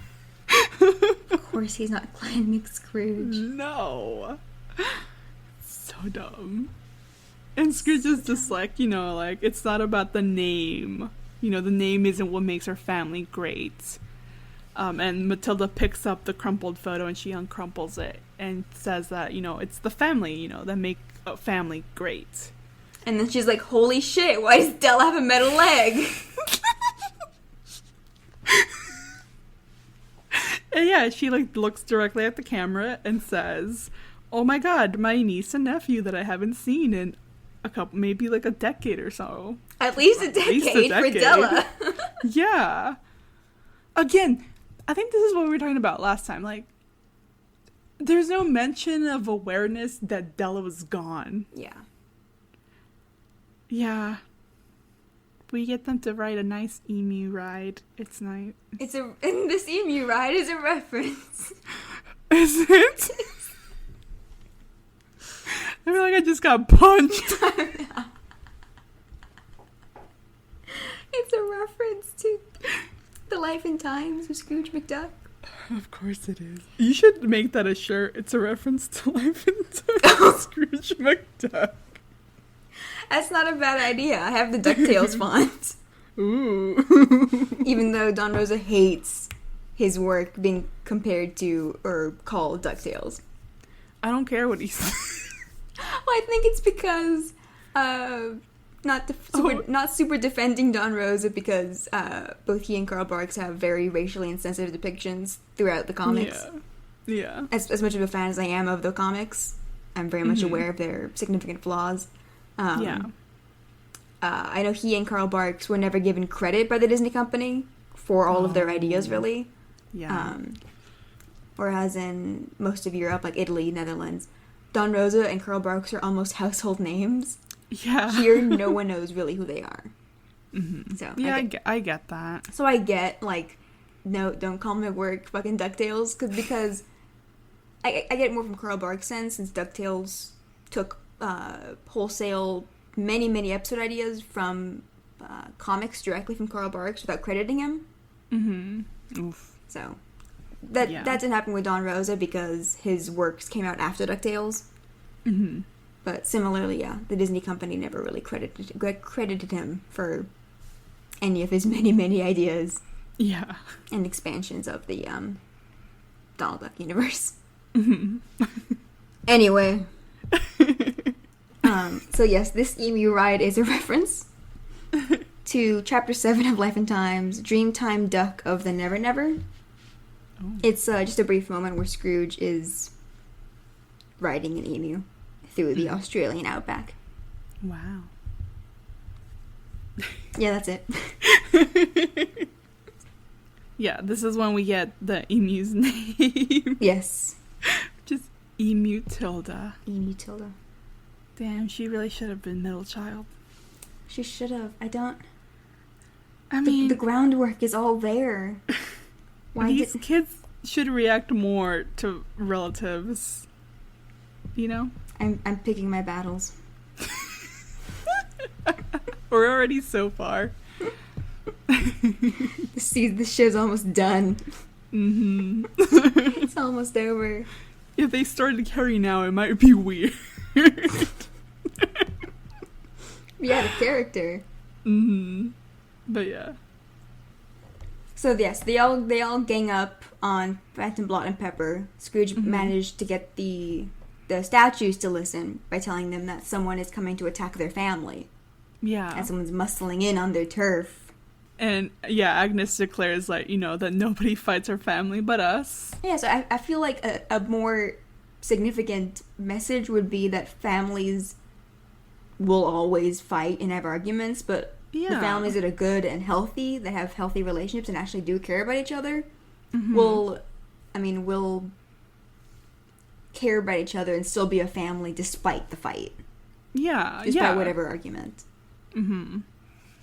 Like you're willing to like work things out, and yeah, arguments don't diminish the relationship you have with each other if they're like not terrible fights that happen all the time. Like healthy, like actually healthy families, like, you know. Yeah, like the whole idea of like you fighting your siblings and like having like these super intense fights, but you'll fight whoever will hurt your family even more. Yeah. So I got that kind of feeling towards the end, but it was not as, I don't know, funny as I would have liked it to be. But yeah. So these giant statues are advancing on Pepper and Blot, and Pepper actually moves. She solves the problem. So she fires the bagpipes again, aiming at the statues. And it's actually sad when Dirty Dingus gets turned back. Yeah. Because Fergus is like, no, my father. You've been dead for 150 years now. Yeah. And he's dead again. And the other statues like also collapse. Yeah. And are just destroyed. Yeah, they're broken. And Phantom Blot and Pepper are just having a great time. I know, they are. But then Webby's like, oh no, I've had enough now. Yeah. And so she jumps off Emu Tilda's back and tackles Pepper. And we have this brief exchange. Pepper like introduces herself in a very familiar way. She says, "Hi, I'm Pepper," and Webby's like, "Oh my god, like hi, like I'm Webby." And then she kicks the bagpipes out of her hand. Yeah. So yeah. And Louis catches them. Oh my god, if you fired that at a living person, would it just kill them? I maybe, yeah. Right, because they give life to what has not. But it doesn't say take away, though, so... Yeah, so I might not. I might just, like, remove to the thing you use it on already? Yeah. Probably, right? Yeah, I think. Otherwise, yeah. Yeah, we'll say you can't use it on a living person. We'll make that call. Yeah. But, Phantom Blot and Pepper are still outnumbered. And I love Phantom Blot just picks Pepper up. Yeah. And with this very soaring Scottish music in the background, he, with the gauntlet, the magic gauntlet thing, he, like, fires it and then, like, plants it on the ground, blinding everyone. And then when they can see again, they're gone. Ooh. A magic act, like a fancy smoke bomb. I love, you see him running out the front door in like a minute.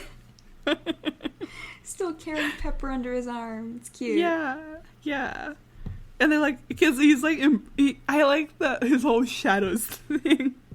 Because he's like, oh, come on, Pepper, like, let's retreat into the shadows. Very, like, dramatic. But, like, very eager and excited. Yeah. Come, Pepper, we must retreat into the embrace of the shadow. Oh, we're having so much fun. Don't worry. Soon the magical world will live in fear of Phantom Blot and Pepper. It's cute. Like, I came away from the episode actually really liking them. Yeah, I think the first time I watched it, I was just, I don't know, going through it mentally with the fighting family. But the next couple of times, I was like, yeah, they're very fun. Like, I love how she's just like, nah, dude, like, no one fucking likes you at work. But I do. And he's like, okay, I'm down. Let's have fun. And then everyone is resolving their differences. Yeah. They're gonna put all the statues back together. It's one of those things where Huey was kind of minimized this whole episode, and I guess they make up, but it's never really, like, Louis or Dewey apologizing straight up for, like, making fun of Huey. But they're fine now. Yeah, like Huey's like, I learned from watching you, Louis, to never take shortcuts because it ends up like this. Louis like, aw, wait a minute. I've been insulted. And yeah, I mean, the episode ends with them piecing these statues back together. The end. This episode was not easy to get through. I guess they got the magic back. I don't know. I guess so. I mean, I guess they eventually figured out that there was a doodad up on the roof. And I guess just destroying it or unplugging it or whatever. Reversing it like a reverse vacuum. I don't know how this works. All the mist back out. Mm-hmm. I didn't think I had such negative emotions through this episode. Like, we aired our grievances and we're like, oh fuck, I have more grievances. Yeah. I found more grievances under my grievances. Oh no. Like, it's a nice message. But it's a season 1 message. It is. Okay. Any more comments? No. Let us get into questions.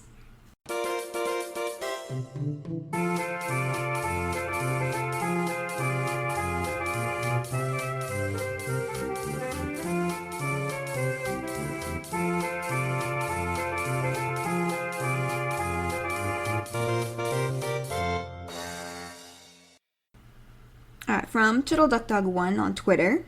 It was fun to see the similarities between Matilda and Louie with the goofy business ideas.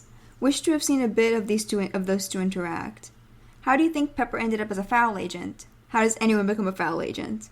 We answered this. I love it. Yeah. They should have interacted. I don't understand why they're not interacting with their family members, especially when they have... She shares personality traits with both, like, Louie and... the other one, the blue one, Dewey. Bluey. Yeah, that would have been fun Dewey's so obsessed with, like, people like him and puns and stuff. He would have appreciated that. Yes. Yeah, but yeah. And yeah, has anyone become a foul agent? Crane's List. Said this. Yes. From Errant Harpy. How did you guys like Matilda? Also, what the hell do you guys think is the timeline on Scrooge's siblings? Scrooge was born in 1867. Matilda looks maybe in her 50s. Donald and Della were presumably born in the 80s. Where would that put Hortense? Immortality Castle is weird. Yes. Yeah. Like, I mean... Unless Hortense was, like...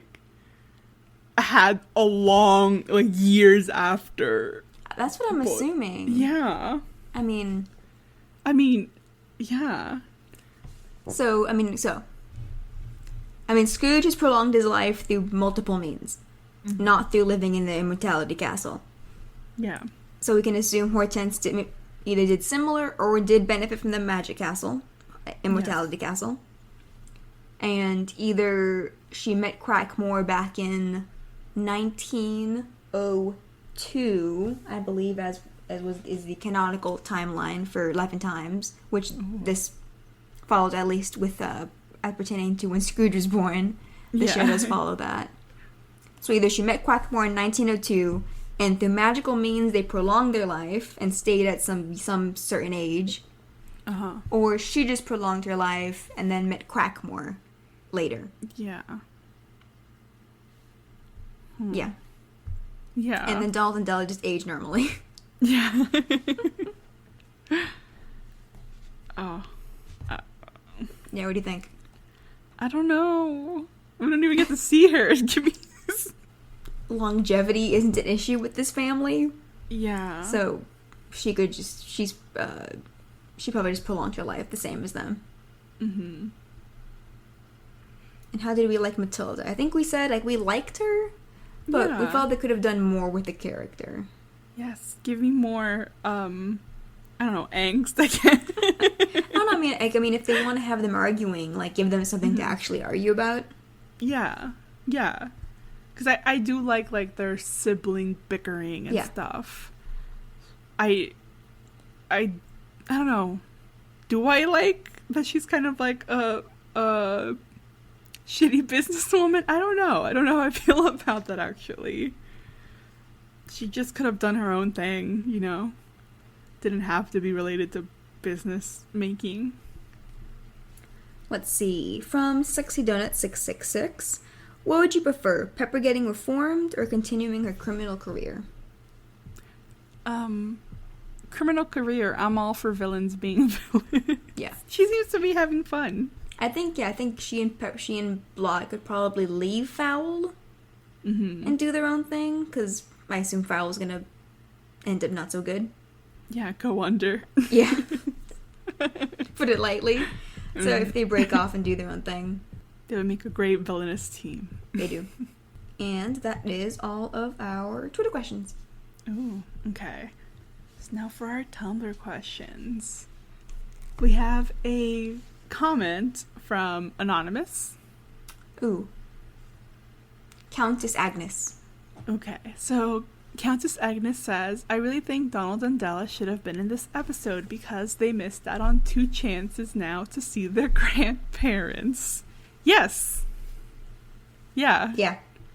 I don't understand why this family doesn't let them see them. I don't know. Yeah, I think especially, I mean, in the comic A Letter from Home, Donald has clearly, he knows who Matilda is, and he has been in regular contact with her. Yeah. And, I don't know, I feel... I mean, we've said that we want to see more Donald and Della, especially interacting. But, I mean, interacting with members of their family that, I mean... Yeah, like, we've never seen Della interact with anyone in her family beyond, like, the core group. In the comics or otherwise. So, I mean, I would have liked to see what that looked like. Yeah. Yeah, that would have been, like, a nice thing to explore, because then you're, like, setting the bar for any interactions in, future versions of these characters. Yeah, and also, I mean, if especially since the kids are interacting with the family members. Yeah. No one but Webby is. And even then, like, not really. Yeah, it's very surface She's interacting level. with the idea, with the idea of them, but she's not, like, really interacting with Matilda. I don't know, yeah. We have a question from another Anonymous. Murdoch McDuck. Murdoch McDuck asks, how come we didn't see any pictures of Hortense or even get a mention of her? We are like... Anna keeps dabbing. Don't tell them that. I dab, but I agree with the person sending the question / comment. Because these people read our minds. Yeah. Yeah, I don't know. Not even, like, a little, like, gag. A little, like a ho-ho wink. It's a little picture of little Hortense in the corner. Yeah. Mm-hmm. Yeah. It's very much like... This is Scrooge's only sister. I feel like our listeners and us are, like, in sync because these are things we've already touched on. So, we have a question from Hairbrain Scheme, who says, congrats on completing your Matilda McDuck watch. How will you celebrate if Burrito Guillotini watch is fulfilled before the series ends? I really appreciate that, the play on his name. Yes. Thank you. So I blanked after hearing his name. What was the question? How will we celebrate if he shows up before the series ends? Popping all the bottles.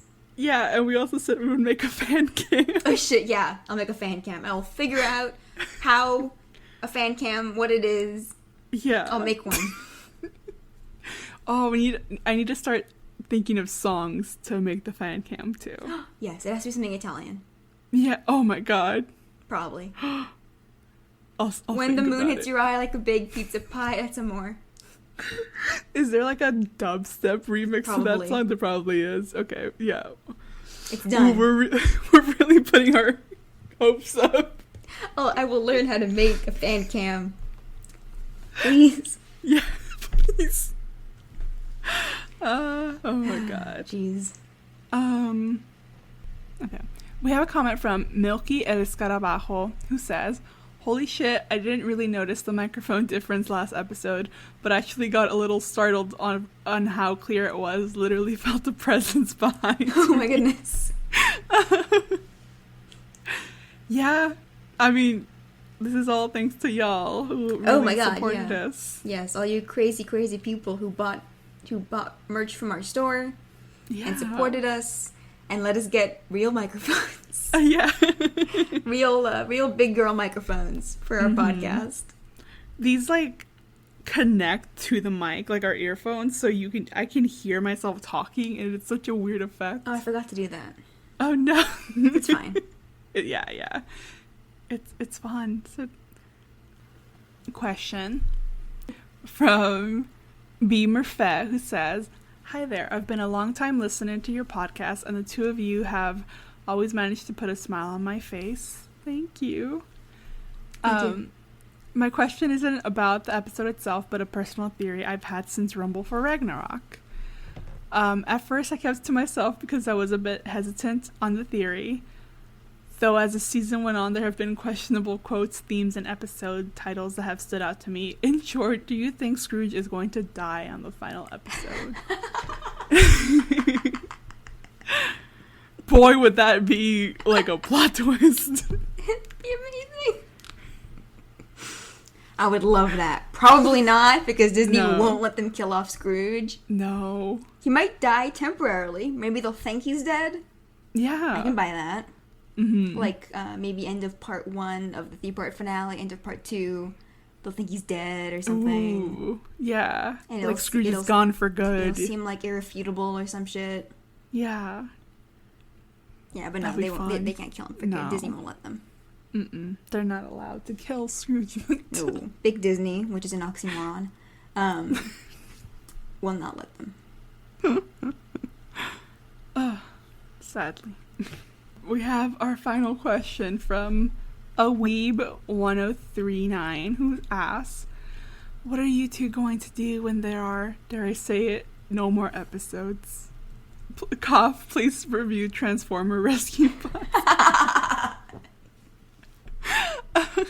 I laugh because I actually love Rescue Bots. It is a show for preschoolers and I adore it. It also stopped airing in like 2015. Oh my god. Anna will tell me Transformer cartoon whatever facts, and I do not know if she's lying to me or not ever. Yep. But I mean, we have our other podcast. Yes, this once DuckTales is done, and once we eventually get to the finale in all 3 parts, we will be. This podcast will become Amores Patos Face the Disney Afternoon, and we will be reviewing first the premiere of every show within the Disney Afternoon. So we already have Gummy Bears down. If you want to go check that out. It's loads of fun, and we don't really like gummy bears. So we had fun regardless. We will be reviewing next, once DuckTales is done, the 5-part premiere of DuckTales 1987. Yeah. So we won't stray from DuckTales for long. And then after DuckTales, I want to say is, I think it's Tailspin. That's Rescue Rangers. No, Rescue Rangers. Is it Rescue Rangers next, and then Tailspin, and then Darkwing? Yeah, so whether it's a 5-part premiere or 2-part, we will be reviewing the premiere of every single one of the Disney Afternoon shows, ending with either Gargoyles or Mighty Ducks. And once we have fairly reviewed the premiere of every one, we will be taking listener suggestions for what episode from what show we should review next. And we will step in if everyone wants to turn it into a DuckTales or Darkwing only podcast. Yeah. We'll say this week, no Darkwing or DuckTales. Yeah. But yeah, so it's going to be the same format and everything. We'll just review that. Yep. Not for a bit. Yeah, no, we still have some time. And then we take forever to get to these episodes, so yeah. We got some time. Yeah. But yeah. You can find us on Twitter at Amores Patos.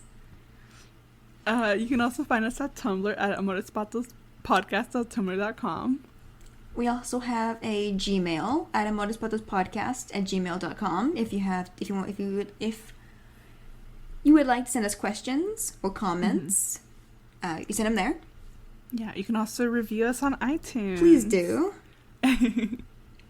And we have a merch store. Go check it out. Yeah.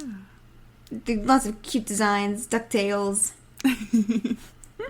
Get your Flint Ferris Glom Wheel shirt. Yes. When Disney is open for safe, when it is safe to return to Disneyland, we shall gather en masse in our Flint Ferris Glom Wheel shirts.